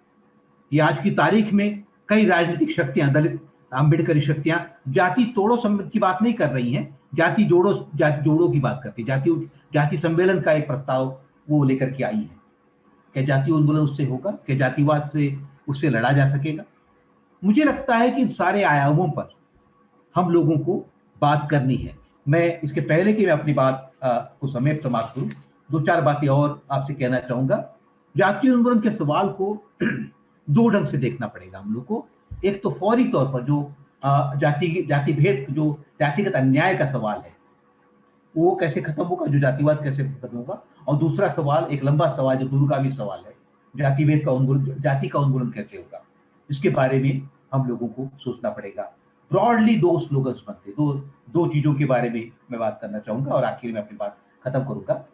हम लोगों को एक तो जाति, ये जो पूरा जाति उन्मूलन के लिए एक स्लोगन, एक समझदारी बनती है कि जब तक व्यक्ति की अहमियत नहीं होगी, तब तक जिस समाज, जो अगर जाति को आभूषण के तौर पर हम लोग रखे हुए हैं, तो जिस समाज में व्यक्ति की अहमियत नहीं है, उस समाज में जाति को आभूषण के तौर पर मनाते रहेंगे। तो व्यक्ति की अहमियत जिस समाज में कायम होनी पड़ेगी। तो हम लोगों को आधुनिकता के लिए संघर्ष करना पड़ेगा। आधुनिकता की बात, जहां पर रीजन की बात, व्यक्तिगत आजादी की बात हम लोग को करनी पड़ेगी। और दूसरा, जो कि मैंने आपसे पहले ही जिक्र किया कि जाति का सवाल पूंजीवाद से कैसे जुड़ा हुआ है, तो व्यवस्थागत बदलाव, पूंजीवाद के खिलाफ भी हम लोग को संघर्ष के बारे में सोचना पड़ेगा। तो 2 ब्रॉड समझदारियां बनती हैं जिसके बारे में एक दूरगामी संघर्ष हम लोग को छेड़ना पड़ेगा। पीस विजिल के साथियों ने जो मौका दिया, मैं फिर एक बार शुक्रिया आप लोगों का अदा करता हूं। धन्यवाद। सुभाष जी, बहुत बहुत धन्यवाद आपका। आपने इतने विस्तार से और इतने अच्छे तरीके से कितनी सारी चीजें हमें समझाई। और ये ऐसी चीजें हैं जिनके बारे में हम सभी को आगे और जाकर पढ़ना चाहिए, समझना चाहिए और आपस में वार्तालाप करना चाहिए, ताकि हम जातिवाद का मुकाबला एक सशक्त रूप से कर सकें। मैं आप कुछ प्रश्न पूछना चाहूंगी, अगर आप कैमरे पर बने रहें सुभाष जी। बिल्कुल बिल्कुल। जी जी। तो ये प्रश्न हमारे पास व्हाट्सएप, फेसबुक और मैसेंजर से आ रहे हैं। हाँ सबसे पहला प्रश्न है सुभाष जी, ये कह रहे हैं, इनका नाम है तुहिन देव। और हाँ तुहिन देव जी कह रहे हैं, एक जाति विहीन, वर्ग विहीन समाज के निर्माण के लिए जाति उन्मूलन आंदोलन को वर्ग संघर्ष के एक हिस्से से रूप में चलाने की बहुत ही आवश्यकता है। तो ये इनकी टिप्पणी है, पर मुझे लगता है कि इस पर बात करना भी जरूरी है। तो ये कह रहे हैं कि जाति का जो जाति विरोध जो हम कर रहे हैं वो वर्ग संघर्ष के साथ जोड़ना जरूरी है। ठीक। तो तुहिन जी की अगर बात से मैं अगर आप मैं बोलना, मुझे बोलना है कुछ इस पर। जी, अगर आप बोलना हाँ चाहें तो जी। हाँ, तो मैंने जो बात जहाँ खत्म अपनी की थी, मैंने ब्रॉडली दो बातें कही थी आखिर में कि एक तो हम लोगों को सिस्टमिक सवाल, सिस्टम के सवाल को हम लोग को खड़ा करना पड़ेगा, पूंजीवाद के खिलाफ लड़ना पड़ेगा। तो पूंजीवाद के खिलाफ जो लड़ाई है वो वर्गविहीन समाज की लड़ाई है, और समाज में, रेस्ट ऑफ सोसाइटी में हम लोगों को व्यक्तिगत आज़ादी के लिए, व्यक्ति की अहमियत के लिए लड़ना पड़ेगा। तो जो बात वो कह रहे हैं, मैं बात बात से सहमत हूँ। मतलब हम लोग को वर्ग संघर्ष के बारे में भी उपकरण ढूंढने पड़ेंगे, और ये जो जाति जाति उन्मूलन के भी साथ साथ करना पड़ेगा। बिल्कुल। और जैसा कि आपने अपनी प्रस्तुति में पहले कहा था सुभाष जी की, जातिवाद जो है वो श्रम नहीं, श्रमिकों का विभाजन है। तो ये अपने आप में ही एक जो है क्लास स्ट्रगल की बात हम कर रहे हैं। तो ये बहुत इम्पोर्टेंट है इसको ध्यान में रखना। दूसरा प्रश्न है विपिन सिंह जी का, सर अगर सरनेम ना रहे तो जाति का पता ही नहीं चलेगा, पर ऐसा कौन करता है? कम से कम एक पहल तो होगी, हम अपने बच्चों को सरनेम ना दें। ये बिल्कुल दुरुस्त सुझाव है, बिल्कुल दुरुस्त सुझाव है। हम लोग अपने अपने संतानों को निश्चित तौर पर अगर कोई जातिगत नाम न जोड़ सकें तो काफ़ी अच्छा रहेगा, ताकि बच्चे भी जो बड़े बड़े होंगे, मैं मेरी अपनी बेटी या अपने दोस्तों मित्रों के तमाम बच्चों को, बेटियों को देखता हूँ, उन्होंने ऐसा कोई टाइटल नहीं रखा है जो उनको पता चले कि किस जाति के हैं, और बच्चे एक नए वातावरण में पल रहे हैं। अच्छा सुझाव है, बहुत अच्छा सुझाव है। जी, इसी से जुड़ा हुआ प्रीति त्रिपाठी कह रही हैं, उनका सवाल थोड़ा सा इस बात पर है कि ये मुश्किल है करना। जैसे वो ये कह रही हैं, आई एम कास्ट ब्लाइंड का क्या अर्थ है? मैं कभी समझ नहीं पाती। नाम से ही पता चल जाता है कि आप कौन सी जाति या धर्म के हैं। इसका क्या सॉल्यूशन हो सकता है? तो आई थिंक वो जो आपने पहले अभी बात करी कि सरनेम ही ना हो, पर हाँ वो प्रीति प्रीति जी का कहना है कि इतना साफ हो जाता है आपके नाम से ही कि आप कौन सी जाति या धर्म के हैं। और वो ये जो कास्ट ब्लाइंड सॉरी वाला सॉरी। सवाल है सर, इस पे जरूर आप बात करें, क्योंकि लोग कई बार कहते हैं हम कलर ब्लाइंड है। मैं तो कलर ब्लाइंड हूँ, मैं तो कभी किसी के साथ बुरा कर ही नहीं हाँ सकता, या मैं कास्ट ब्लाइंड हूँ। हाँ, तो बोलूं मैं? जी जी प्लीज। हाँ, तो देखिए, तयशुदा, जैसे मैं अपनी प्रस्तुति में कह रहा था कि कई लोग वाकई जेन्युइनली कंफ्यूज हो सकते हैं कास्ट के मामले में, कि कोई डिस्क्रिमिनेशन होता है नहीं होता है। या मैं अपने व्यवहार में भी उनको, ऐसे कई लोगों से आप मिलते हैं कि जो सामने वाले से इंटरेक्ट करते हुए उनके दिमाग में कास्ट का सवाल नहीं आता है। तो मैं जो जिन्होंने प्रश्न रखा है, मैं पूरी तरह से उनकी भावनाओं को समझ सकता हूँ, और वो हो सकता है, संभावना निश्चित तौर पर है। लेकिन मैं उससे गुजारिश करना चाहूंगा कि मेरा मेरा निजी तौर पर, मैं निजी तौर पर अगर caste blind, colour blind, caste blind हूँ या किसी मामले ब्लाइंड हूँ, तो ये अपनी मेरी अगर मैं सिर्फ अपने घर तक सीमित हूँ तो अच्छी बात है। लेकिन अगर किसी न किसी सामाजिक अंतरक्रिया में आप जाना चाहते हैं, तो अब हम चाहे ना चाहे हम लोगों को इस चीज की पड़ताल करनी पड़ती है। अगर हम नहीं, हमने कोशिश, चाहा नहीं था कि हाथरस की लड़की की किस जाति से हैं, लेकिन समाज ने हम लोग को बता दिया कि किस जाति की है। मॉडल टाउन की जिस लड़की के साथ डोमेस्टिक मेड के साथ अत्याचार हुआ और जो अस्वाभाविक मौत मरी, हमने हमने जाना नहीं चाहा था, लेकिन जब हम वहां पर गए, मतलब व्यक्तिगत तौर पर मैं तो नहीं गया, बाकी लोग गए वहां पर, उनको समाज ने बता दिया कि वो किस जाति की बच्ची है। तो अगर हम समाज में अंतरक्रिया करना चाहते हैं, समाज में कोई हस्तक्षेप करना चाहते हैं, तो हमें तो देखना ही पड़ता है कि क्यों ऐसा हो रहा है कि एम्स के अंदर भी या बंबई के अस्पताल में भी कोई पायल तड़वी को आत्महत्या करनी पड़ती है, या एम्स के अंदर भी कोई डेंटल सर्जरी विभाग में कोई डॉक्टर आत्महत्या करने की कोशिश करती है। 6 महीने पहले की घटना है। वो कहती है कि उनके साथ उनके साथ जातिगत भेदभाव हो रहा है। तो हम अगर समाज में अंतरक्रिया करना चाहें, तो चाहे न चाहे हमें जाति के प्रश्न को सोचना पड़ता है, उसके बारे में गौर करना पड़ता है। शुक्रिया। साथ ही सुभाष जी, मैं ये कहना चाहूंगी कि जो पीस विजिल ने पहले कुछ इंटरव्यूज किए हैं आम लोगों से, वो लेखक या कार्यकर्ता नहीं है, पर आम लोगों से जब हमने जाति के बारे में पूछा, तो उसमें से एक मैं विशेष उदाहरण देना चाहूंगी। एक रुचि शर्मा करके शिकागो से हमारी सपोर्टर हैं, उनका बल्कि इंटरव्यू जो है वो हमारे चैनल पर भी है। उसका नाम है इज कास्ट इम्पोर्टेंट, क्या जाति जरूरी है।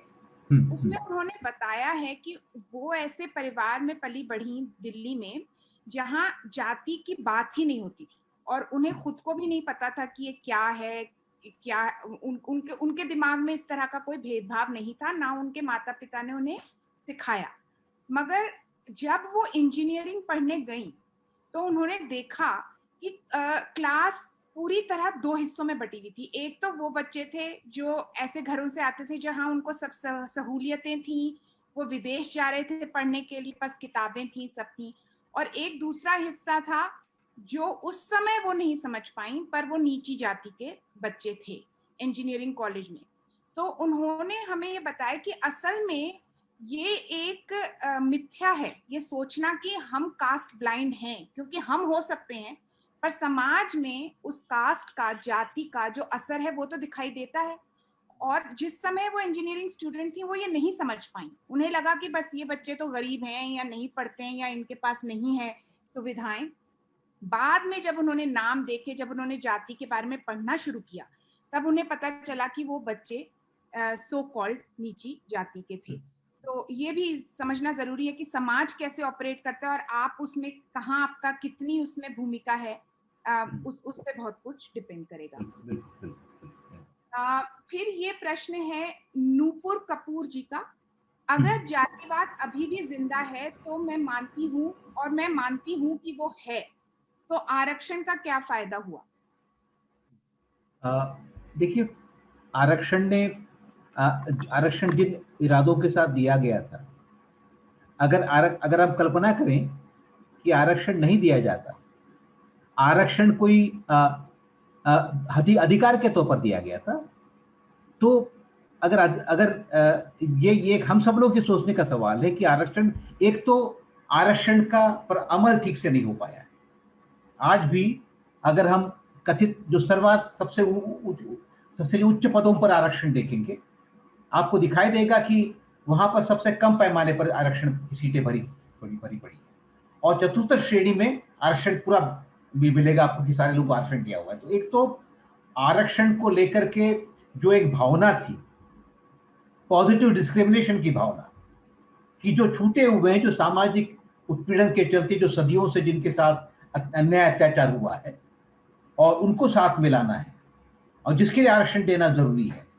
कोई उनको खैरात, कोई खैरात के तौर पर नहीं, अधिकार के तौर पर दिया गया था। एक तो हम लोगों ने जो पूरे जिसकी मैं बात कर रहा था, जो कथित ऊंची जाति का जो वर्चस्व है, वर्ण मानसिकता पर का जो वर्चस्व है, उन्होंने आरक्षण पर कभी अमल नहीं होने दिया। जैसे मैं अभी आपको थोड़ा देर पहले मैंने दिल्ली विश्वविद्यालय का उदाहरण दिया था।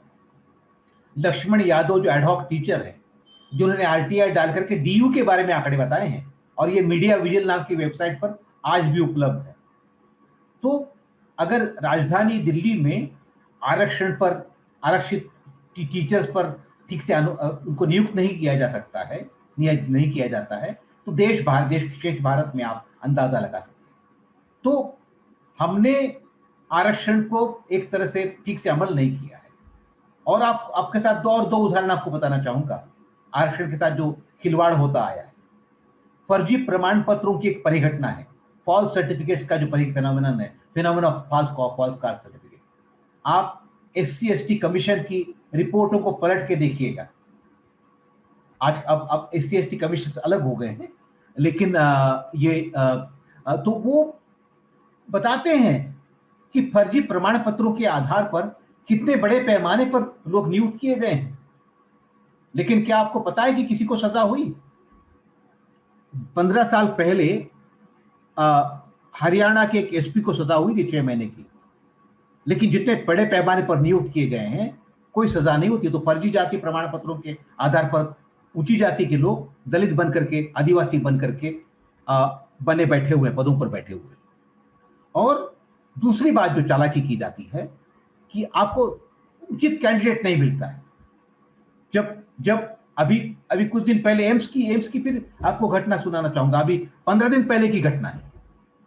एम्स में, मैं डिपार्टमेंट भूल रहा हूं, लेकिन जिस व्यक्ति ने वहां से MD किया, वहां पर एक एडहॉक पोस्ट के लिए खुली थी, वो एकमात्र कैंडिडेट था। और इस मामले पर NHRC ने दखल दिया है। आप देख सकते हैं, उसको चेक कर सकते हैं, मैं उनका नाम भूल रहा हूं। लेकिन उसको अपॉइंटमेंट नहीं दिया, जबकि वो व्यक्ति खुद वहां से MD किया हुआ है, 2 साल वहां इंटर्नशिप किया हुआ है, काबिलियत में कोई कमी नहीं है, एकमात्र कैंडिडेट है। क्योंकि उन्होंने वॉकिंग इंटरव्यू था और कोई आया नहीं, तो he was the only candidate for the walking interview, but he was not employed, he was not given that appointment. तो इस तरह का खिलवाड़ कि उचित कैंडिडेट नहीं मिला, इसीलिए हम लोग करते रहते हैं। तो इसीलिए, लेकिन इसके बावजूद भी मैं कहूंगा आरक्षण पे हम ठीक से अमल नहीं किया, लेकिन इसके बावजूद भी आरक्षण ने तमाम एक प्रबुद्ध तबके को हमारे सामने ला खड़ा किया। प्रोफेसर सुखदेव थोरात का नाम लीजिएगा, कि किसी गांव से आए हैं, किस और अनंत तेलतुंबड़े, भालचंद्र मुर्गेकर, तमाम सारे नेताओं को, सामाजिक कार्यकर्ताओं को आप देखिएगा। अगर जो भी टूटा फूटा आरक्षण मिला है, अगर आरक्षण नहीं मिल पाता, तो ऐसे तमाम सारे ऐसे जो बेशकीमती लोग, जो देश के कर्णधार बनने की हैसियत रखते हैं, बड़े प्रबुद्ध लोग हैं और विद्वान लोग हैं, सूरज येंगड़े जैसे लोग, प्रोफेसर गोपाल गुरु जैसे लोग, मीना कंडा स्वामी जैसे लोग, ऐसे तमाम सारे लोग हैं, वो नहीं आ पाते। तो आरक्षण के बारे में हमें सख्ती से अमल करना पड़ेगा। बिल्कुल। और अगर आरक्षण के बारे में आपके और भी सवाल हैं, डिटेल्ड कोई सवाल, आप प्लीज पूछें। और अंग्रेजी का जो सुभाष जी का इंटरव्यू स्टाइल जो हमारा कार्यक्रम है, अब is caste a thing of the past, वो भी हमारे विजुअल चैनल पे है। उसमें सुभाष जी ने काफी डिटेल में आरक्षण पर बात करी है, आप पीस विजुअल चैनल पर जाकर उसे देख सकते हैं। अगला सवाल रोमिला शाह का है, जो इन्होंने पहले एक कमेंट में किया। ये सवाल नहीं है, ये आपका जो प्रोग्राम का पोस्टर था उस पर उनका कमेंट है, जो आरक्षण से ही जुड़ा हुआ है। सभी सरकारों ने जातिवाद खत्म नहीं होने दिया, सबने वोट के लिए आरक्षण को जिंदा रखा। मुझे लगता है इस पर जो आपने टिप्पणी दी वो काफी है, मगर अगर आप कुछ जोड़ना चाहें कि सभी सरकारों ने इसको जिंदा रखा और इस वजह से कास्टिज्म जिंदा है। मैं फर्क करना चाहूंगा। मैं आपकी बात, मोहतरमा की बात से मैं इन जनरल सहमत हूं कि आरक्षण के साथ जो हुआ है, लेकिन हमें फर्क करना पड़ेगा। भाजपा जो आज की मौजूदा हुकूमत, जिनकी हुकूमत की बागडोर, जिनके हाथों में जो भाजपा है, और उसके पहले की सरकार, कांग्रेस सरकार ने, हम भाजपा के पिछले 6 साल में हम लगातार देख रहे हैं कि जिस तरीके से आरक्षण को बैकडोर से खत्म किया जा रहा है, किस तरीके से दलितों, आदिवासियों के अधिकारों पर हमला किया जा रहा है सुनियोजित ढंग से, वो भी हमारे सामने। हमने देखा कि कैसे उन्होंने आरक्षण को कागजों पर बनाए रखा हुआ है, लेकिन लैटरल एंट्री नाम की नया सिलसिला शुरू किया है। लैटरल एंट्री के नाम पर प्राइवेट सेक्टर के तमाम ऐसे लोग जो क्रोनी कैपिटलिस्टों के जो नुमाइंदे हैं, पूंजीपतियों के जो नुमाइंदे हैं, उनको वहां पर अंडर सेक्रेटरी बना करके लाया जा रहा है। जिस पद पर कोई दलित, आदिवासी, ओबीसी पहुंच सकता था, वहां पर आपने लैटरल एंट्री देकर के किसी को पहुंचाने की का सिलसिला उन्होंने शुरू किया है। उन्होंने जो इलाहाबाद हाईकोर्ट का एक जजमेंट आया था, जिसके बाद जो काफी हंगामे का भी सबब बना था, और कि भर्ती के लिए क्या क्या कंडीशन होनी चाहिए, क्या डिपार्टमेंट के आधार पर भर्ती होनी चाहिए या इंस्टीट्यूशन के आधार पर भर्ती होनी चाहिए, और जिसकी वजह से जिसको उन्होंने चैलेंज नहीं किया है, और जिसका उदाहरण लोगों ने दिया था कि कैसे राजस्थान में जो एक आदिवासी विश्वविद्यालय बन रहा है, और वो सिलसिला ऐसा है कि अब उसमें बहुत एक ही आदिवासी टीचर को, जो आदिवासियों के लिए आदिवासी को बन रहा है, उसमें एक ही आदिवासी नियुक्त हो सके, जैसा सिस्टम उन्होंने बनाया है। और SC/ST एक्ट के साथ, SC/ST एक्ट का सवाल निश्चित तौर पर आरक्षण से जुड़ा सवाल नहीं है, लेकिन वो मानसिकता को दर्शाता है। 1989 का जो ऐतिहासिक कानून कांग्रेस की हुकूमत में बना था, SC/ST एक्ट, निवारण एक्ट, एट्रोसिटीज अबॉलिशन एक्ट, उसको जो डाइल्यूट करने की कोशिश की गई थी 2 साल पहले, दो जजों की बेंच ने कैसे उसको डाइल्यूट किया था, और बीजेपी ने उसको चैलेंज नहीं किया था। वो एक बहुत प्रोग्रेसिव एक्ट है, बहुत प्रोग्रेसिव एक्ट है दलितों आदिवासियों पर अत्याचार को रोकने के लिए, लेकिन उन्होंने चैलेंज नहीं किया। बाद में एक जन आंदोलन हुआ, 2 महीने का 3 महीने का इंतजार हुआ, कई लोगों की शहादतें हुई, तब उन्होंने मजबूरन कोई ऑर्डिनेंस निकाला।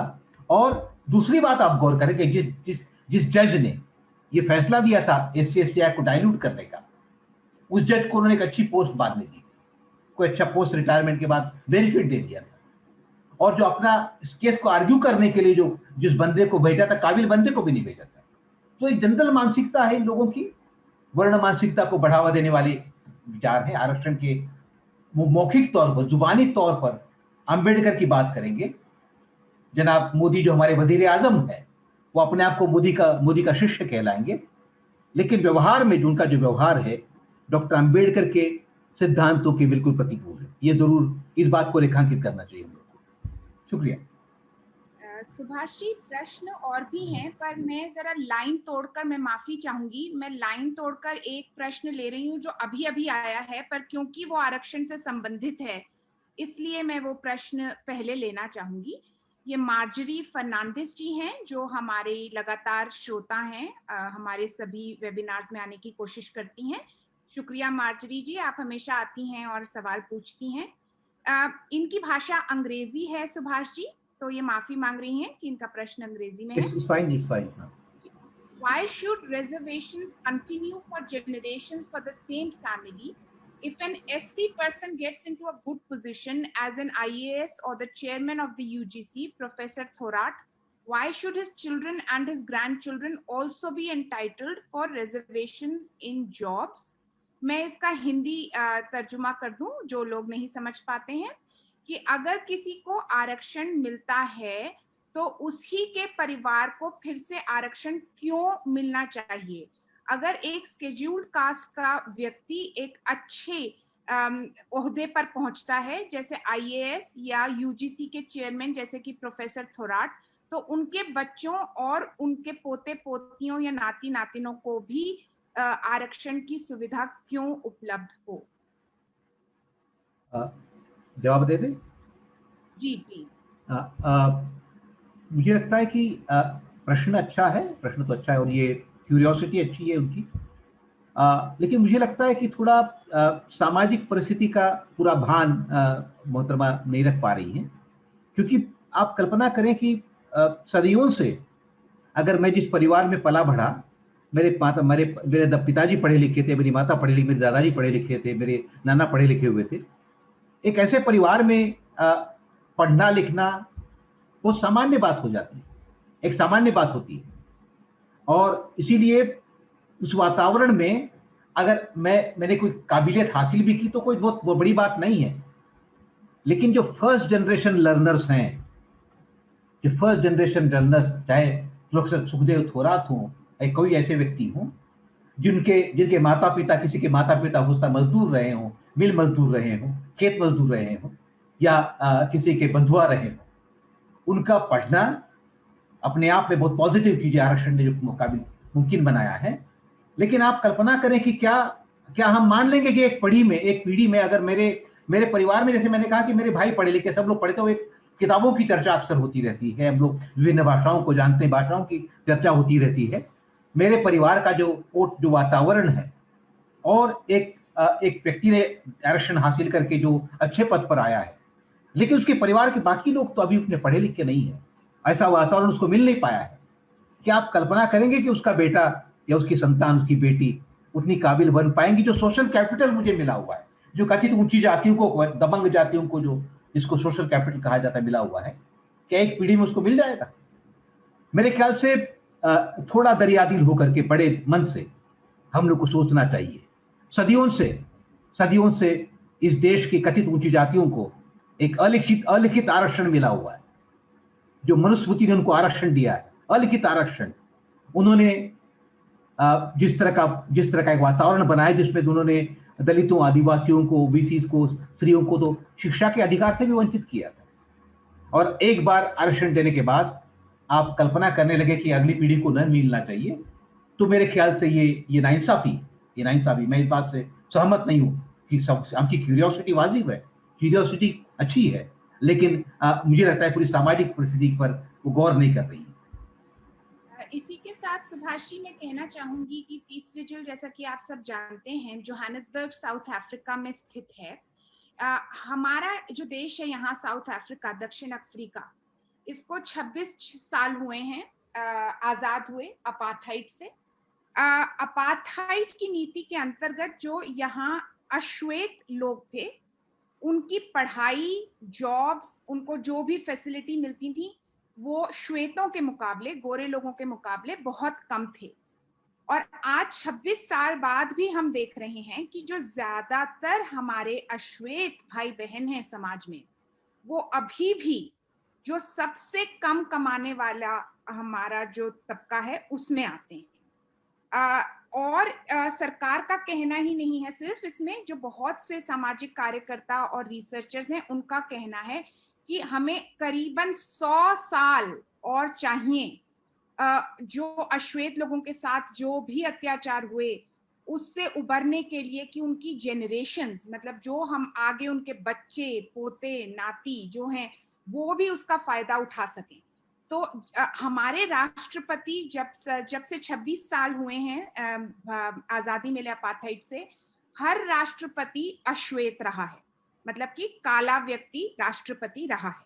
इसका मतलब ये नहीं है कि हर अश्वेत व्यक्ति साउथ अफ्रीका में जो है उसके पास सब फैसिलिटीज हैं, वो बहुत अच्छे से जीवन जी रहा है, नहीं। उस राष्ट्रपति काला होने के बावजूद ज्यादातर काले लोग, अश्वेत लोग गरीबी में जी रहे हैं। तो यही चीज हमें अप्लाई करनी चाहिए भारत में, कि जस्ट बिकॉज एक कोई व्यक्ति पोस्ट पर पहुंच जाता है, इसका मतलब ये नहीं कि उसकी अगली जनरेशन्स भी उसका उसी पूरी तरह से फायदा उठाएंगी। इसी के साथ मैं एक चीज कहना चाहूंगी, अगर आप अखबारों में देखें या वेबसाइट्स पे देखें या फेसबुक के ग्रुप्स पे देखें, आपने देखा है कितनी खुशी से लोग बताते हैं कि जो है इस समाज का, पिछड़े हुए समाज का कोई व्यक्ति आईएएस ऑफिसर बना है, या कोई मुस्लिम समुदाय से आया है, वो देखो कितने उस पे लोग कितनी खुशी से ये बात बताते हैं। इससे ये जाहिर होता है कि ये बहुत ही अनकॉमन बात, ये आम बात नहीं है। जैसा कि सुभाष जी कह रहे हैं, उनके परिवार में सभी पढ़े लिखे हैं, इतने सालों से, जनरेशन से पढ़े लिखे हैं, अच्छे जॉब्स हैं, अच्छी अच्छी जगह पर रह रहे हैं।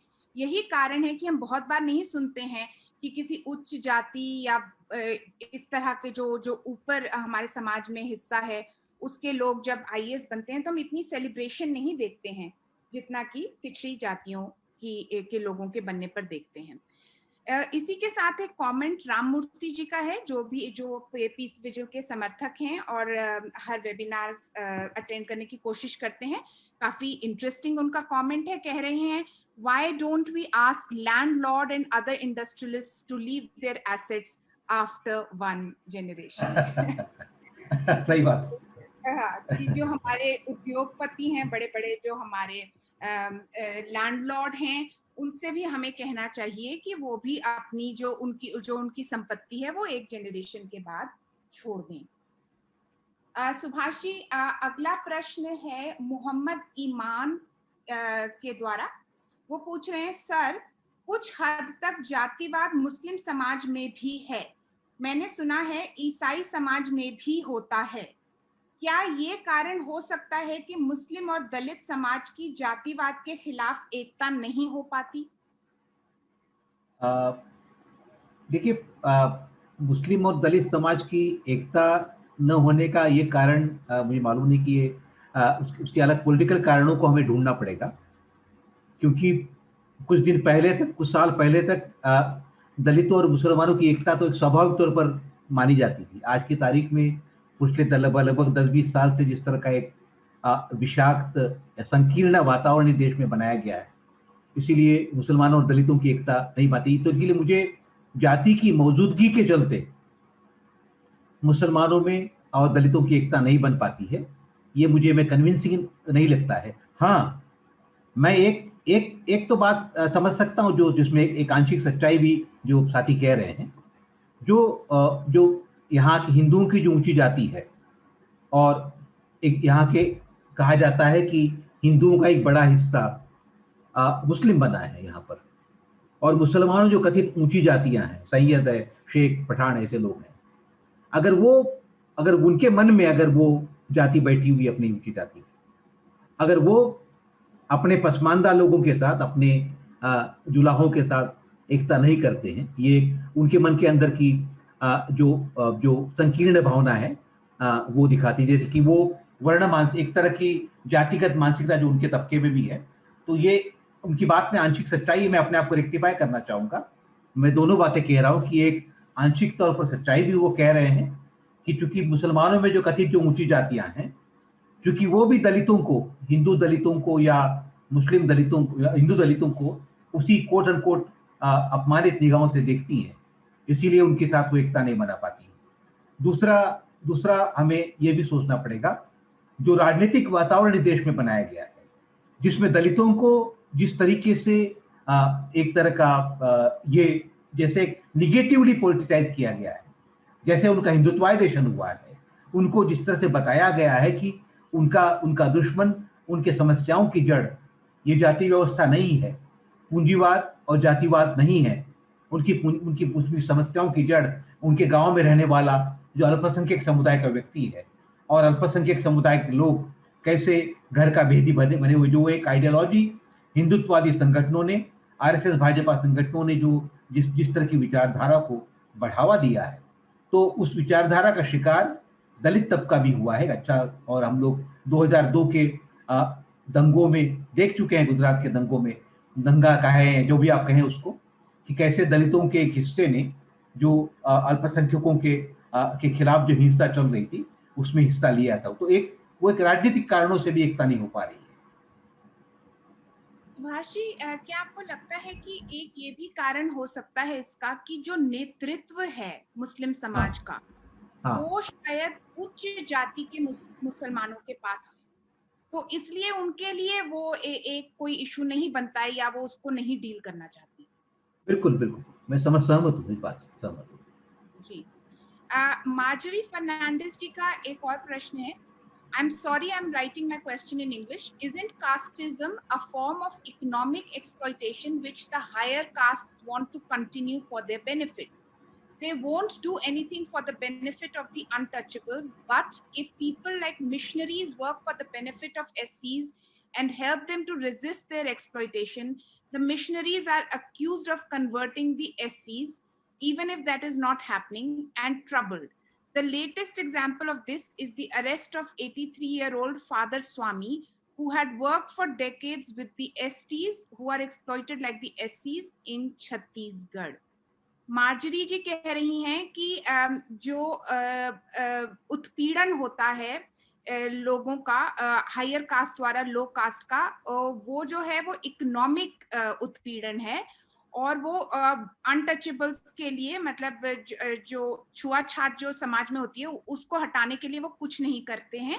पर जब लोग उनकी मदद करने की कोशिश करते हैं, जैसे कि अभी फादर स्वामी का केस आया है, स्टैन स्वामी का, तो उनको फिर हम अक्यूज करते हैं कि वो धर्म परिवर्तन कर रहे हैं, जैसा कि अभी मामला सामने आया है छत्तीसगढ़ का। सुभाष जी, मैं चाहूंगी कि जब आप इस सवाल का जवाब दें तो थोड़ा सा हमें एल्गार परिषद के जो पूरा चल रहा है केस, उसके बारे में भी थोड़ा और बताएं।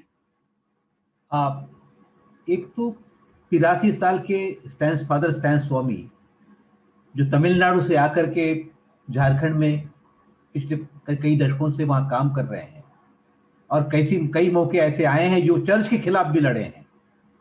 तो उनकी इस उम्र में जो गिरफ्तारी है, जो सबसे ज्यादा उम्र के यूएपीए के अंदर गिरफ्तार किए गए हैं, तो उस गिरफ्तारी की मैं निंदा करता हूं।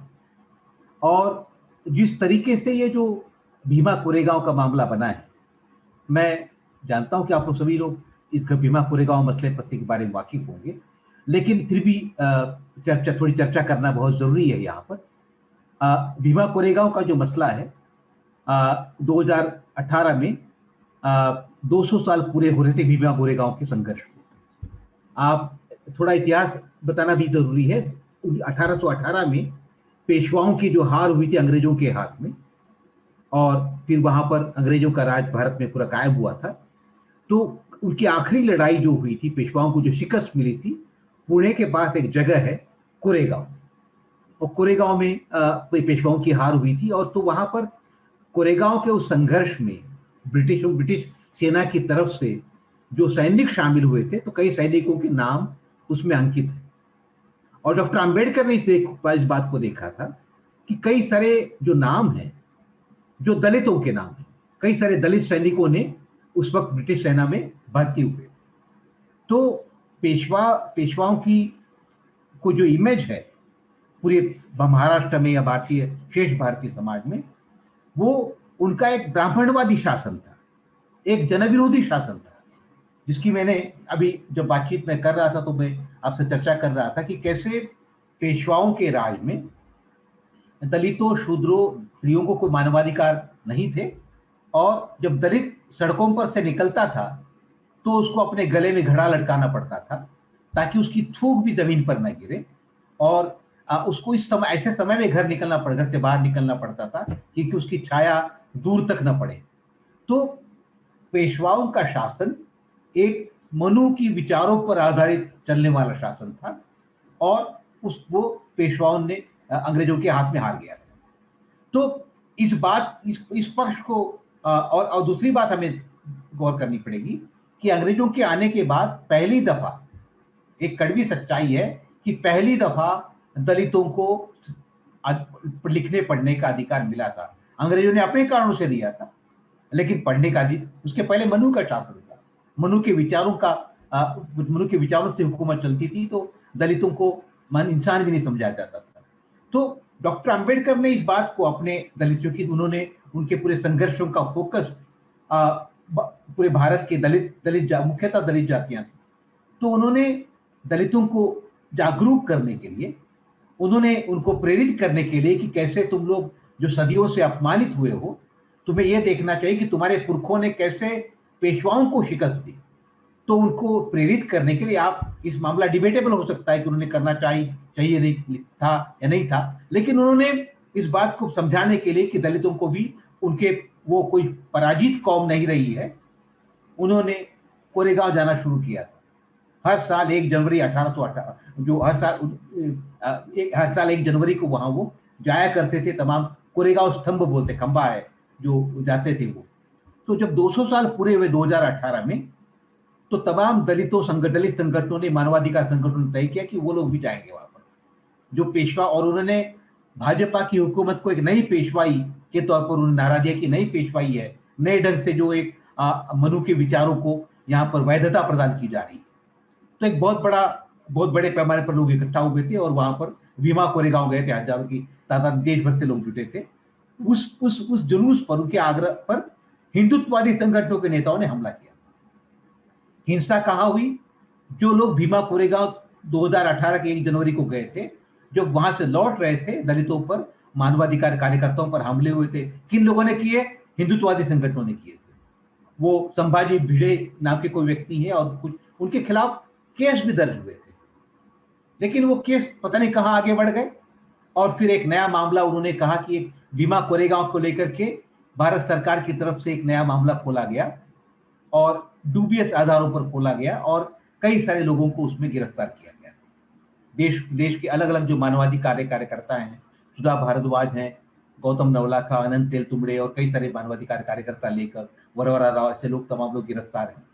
और सरकार ने कहा कि तो मूल जो हिंसा हुई थी उस हिंसा पर कोई कार्रवाई किए बिना उन्होंने ये मामला खड़ा किया है, और ये मामला अभी 2 साल से लोग जेल में है। और इसी सिलसिले में उन्होंने स्टैन स्वामी को, और ये इन सबको कहा जा रहा है कि ये और चार्जशीट भी उनके खिलाफ दाखिल हुई। तो ये पूरा मामला भीमा कोरेगांव का मामला है, और देश के पैमाने पर दुनिया के मानवाधिकार कार्यकर्ताओं ने भी इस पूरी इस मामले पर बहुत प्रश्न चिन्ह खड़े किए कि भाई ये कैसा मामला है, कि क्या, किस आधार पर, और अगर मान लिया जाए मामला है, अगर एक चमक मान ले, तो 2 साल से आप कैसे जमानत क्यों नहीं दे सकते उनको? अगर 82 साल के वरवरा राव अगर अल्जाइमर के शिकार हो गए हैं, अगर कई लोग बीमार हो रहे हैं, और सुप्रीम कोर्ट ने मार्च में जो जजमेंट दिया था कि कोरोना के काल में आप अधिकाधिक लोगों को जमानत रिहा कीजिएगा ताकि कोरोना से ग्रस्त न हो जाए, तो ऐसे समय में स्टैन स्वामी को गिरफ्तार किया गया। तो ये जो, चूंकि भीमा कोरेगांव का ये जो मामला है, ये लुबेलुबाव है, हम उम्मीद करते हैं कि न्यायपालिका इस पर जैसी स्थितियां हैं उस पर गौर करेगी, और जो सच्चाई सामने आए कम से कम फौरी तौर पर इन तमाम लोगों को जमानत रिहा करेगी। तो दूसरा जो मामला उठाया गया है कि ये जो इकोनॉमिक एक्सप्लॉयटेशन का, तो एक जाति के नाम पर, तो जाति का मसला इकोनॉमिक एक्सप्लॉयटेशन का तो है ही, एक पक्ष तो है ही, लेकिन मुझे ऐसा लगता है कि जाति को सिर्फ अगर हम आर्थिक शोषण तक अगर सीमित करेंगे तो ये बात पूरी तरह सच नहीं होगी। इसका जो सामाजिक पहलू है, अगर एक दलित मजदूर है जो कारखाने में काम करता है, और एक ब्राह्मण जाति का मजदूर कारखाने में काम करता है, दोनों अगर एक ही काम कर रहे हैं, इसके बावजूद जो ब्राह्मण मजदूर है वो अगर गांव में लौटता है तो वो उसका एक अलग सम्मान है, लेकिन दलित मजदूर का वो सम्मान नहीं है। तो वो इस पक्ष को भी, जब हम लोग जाति के बारे में बात करें, मुझे लगता है कि इस पक्ष पर भी हम लोग को ध्यान देना चाहिए। सुभाष जी, ये जो आपने इतनी तफसील से बताया भीमा कोरेगांव के बारे में, ये बहुत जरूरी है हम सबके लिए समझना, और खास तौर से जब ये क्लेम किया जाता है हिंदुत्ववादी संगठनों द्वारा कि जो बीजेपी, आरएसएस और इस तरह के ग्रुप हैं वो तो कास्ट के खिलाफ हैं, वो तो जाति के खिलाफ हैं, हम तो जातिवाद हटाना चाहते हैं, तो फिर इन सब मानवाधिकार कार्यकर्ताओं को क्यों टारगेट किया जा रहा है? क्योंकि जो आपने हमें हिस्ट्री बताई है कोरेगांव की, भीमा कोरेगांव की, उससे ये साफ जाहिर होता है कि ये जातिवाद के खिलाफ संघर्ष हो रहा था वहां। सालों से उसको सेलिब्रेट किया जाता है, लोग वहां हर साल जाते हैं, और इस तरह से जब उन पर हिंसा हुई तो बजाय इसके कि जिन्होंने हिंसा करी थी उनको पकड़ा जाए, उन्हें जेल में डाला जाए, हमारे बड़े बड़े मानवाधिकार कार्यकर्ताओं को जेल में डाला गया है। तो इसके लिए बहुत बहुत धन्यवाद कि आपने इतनी तफसील से, इतनी डिटेल में हमें समझाया। राममूर्ति जी का सवाल है कि why the Brahminical forces are able to co-opt the people of downtrodden caste to fulfill their own interests। जो ब्राह्मणिकल जो फोर्सेस हैं समाज में, जो मनुवादी फोर्सेस हैं, वो निचली जाति के लोगों को कैसे इस्तेमाल कर लेती हैं या कैसे कर पाती हैं कि वो उनका फायदा करें? जो मनुवादी विचारधारा है या ब्राह्मणवादी, इसके दो पहलू हैं। जो मनुवादी विचारधारा, ब्राह्मणवादी विचारधारा है, वो क्या है?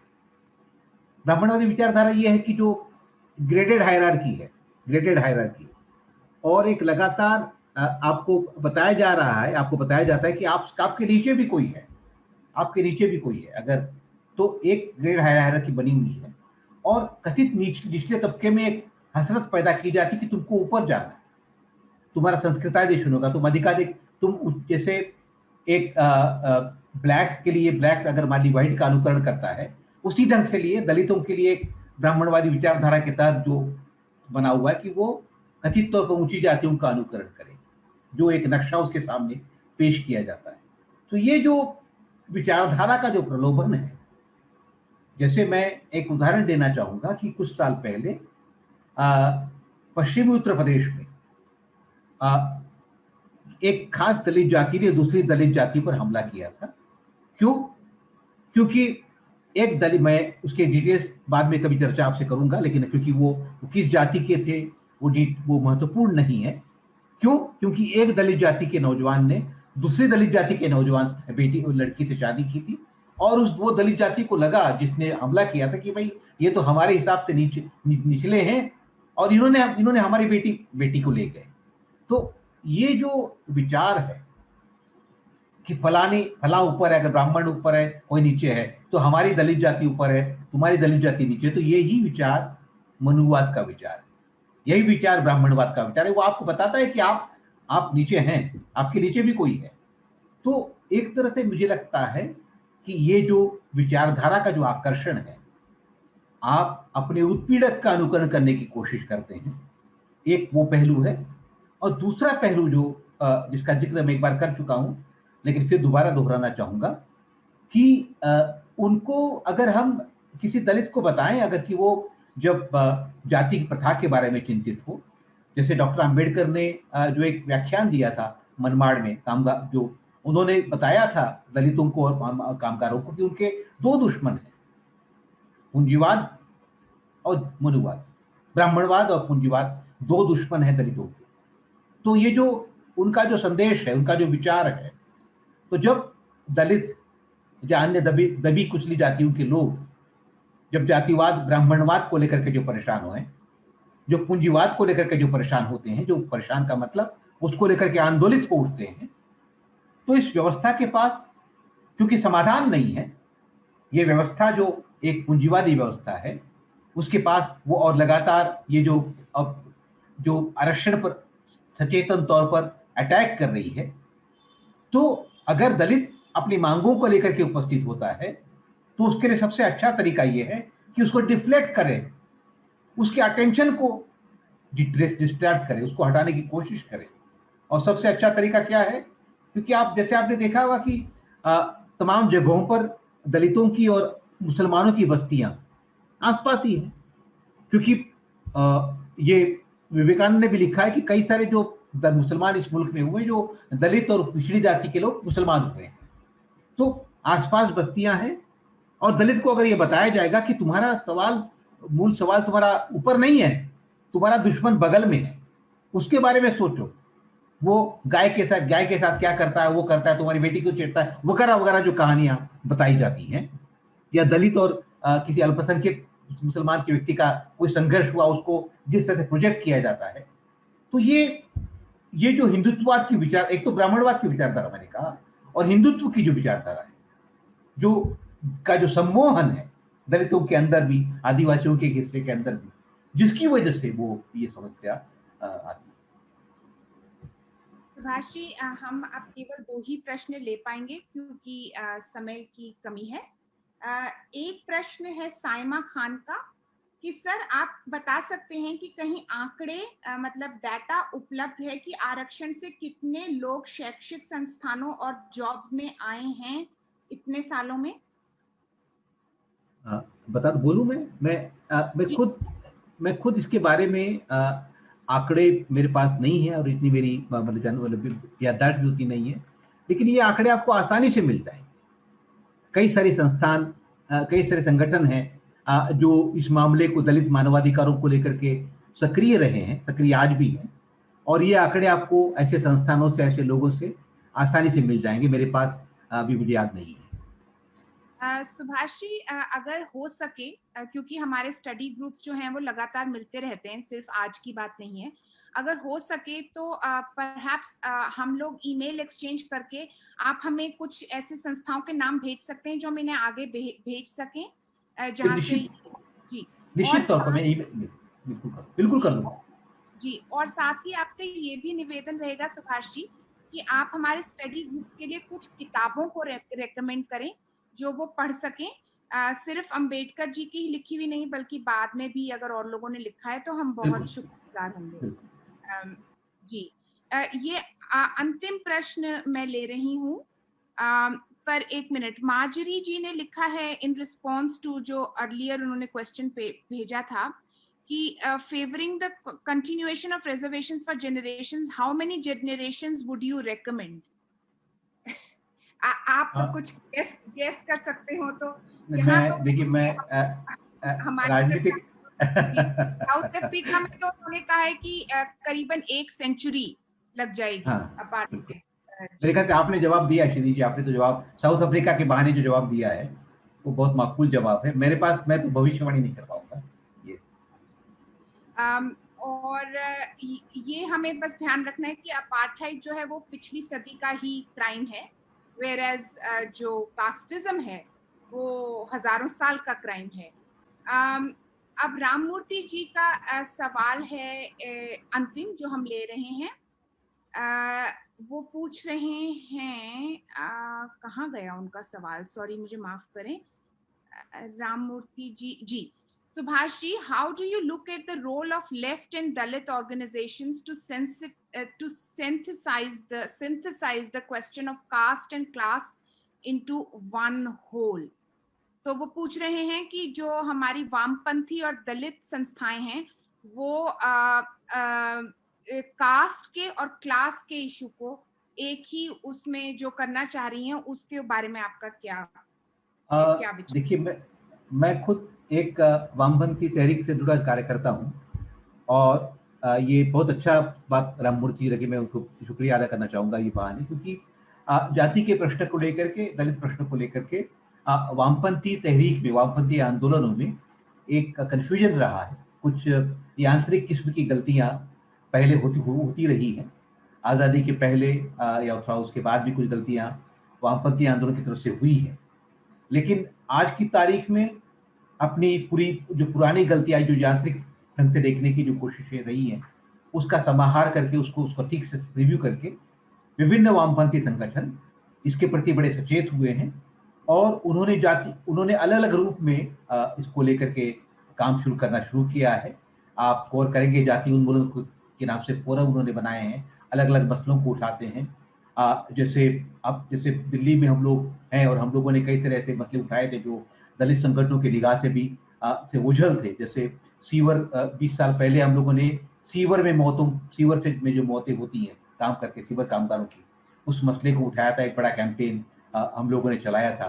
हम लोगों ने जैसे 1927 में जो हम ये मनुस्मृति दहन किया था महार सत्याग्रह में, तो हम लोगों ने पिछले 25 साल से हर 25 दिसंबर को करते, तो वो नए ढंग से, क्रिएटिव ढंग से लेफ्ट के अलग अलग छोटे बड़े संगठन जाति के सवाल को उठा रहे हैं और साथ साथ वर्ग के सवाल के साथ उसको कैसे जोड़ने की कोशिशें कर रहे हैं। अलग तरह से प्रयास चल रहे हैं।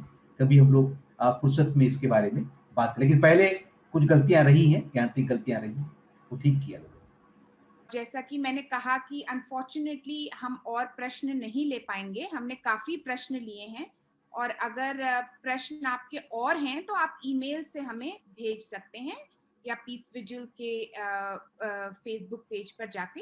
तो बहुत बहुत धन्यवाद सुभाष गाताड़े का, जो कि मानवाधिकार कार्यकर्ता हैं और लेखक हैं, और उन्होंने आज बात करी जातिवाद क्यों जिंदा है पर। ये तो साफ ही है कि जातिवाद जिंदा है। अगर किसी को ये शक है कि जातिवाद अभी जिंदा है, तो उसके लिए तो ये वेबिनार किसी काम की नहीं है। पर अगर आपको ये शक नहीं है कि जातिवाद जिंदा है, तो आज की जो प्रस्तुति सुभाष जी ने की वो आपके बहुत काम आएगी। मैं आप सबसे निवेदन करूंगी कि आज की वेबिनार का जो वीडियो है वो आप औरों से भी शेयर करें। हमारे फेसबुक पेज पर आपको ये मिलेगा और यूट्यूब चैनल पर भी। हमारे यूट्यूब चैनल है पीस विजिल, एक आंख बनी हुई है, लोगो है, उस पर लिखा है peace needs all of us. Peace के लिए हम सबकी जरूरत है, शांति के लिए हम सबकी जरूरत है। उस पर सुभाष जी का अंग्रेजी का भी वीडियो उपलब्ध है, is caste a thing of the past. तो प्लीज आप जरूर शेयर करें, क्योंकि जातिवाद जिंदा है, ये गलत है, बुरा है, अमानवीय है और कोई भी जरूरत नहीं है इसकी समाज में। तो अगर हम उच्च जाति के भी हैं या सो कॉल्ड उच्च जाति के, तो इसमें गर्व की कोई बात नहीं है, ये कोई सेलिब्रेशन और प्राइड की बात नहीं है। जैसा कि सुभाष जी ने कहा, हमें इसके विरुद्ध खड़ा होना होगा। दो चीजें शांति शिक्षा के पर्सपेक्टिव से मैं जरूर इसमें मेंशन करना चाहूंगी जो सुभाष जी की प्रस्तुति से मुझे लगा। सबसे पहली चीज तो ये कि अपमान और पीड़ा जो होती है किसी भी समाज के हिस्से के लिए, वो शांति का बहुत बड़ा दुश्मन होती है। अगर हम समाज में किसी को लगातार अपमानित करेंगे, उसको पीड़ा देंगे, तो वो हम शांति की स्थापना समाज में नहीं कर सकते। अगर आप किसी को लगातार ये कहेंगे कि वो नीच है, वो इंफीरियर है, तो आप कभी भी समाज में शांति स्थापित नहीं कर सकते। तो ये एक अन्याय है, एक बुराई है, और शांति शिक्षा पर काम कर रहे हैं अगर आप, जैसा कि हम कर रहे हैं, तो हमें जातिवाद से लड़ना बहुत जरूरी है।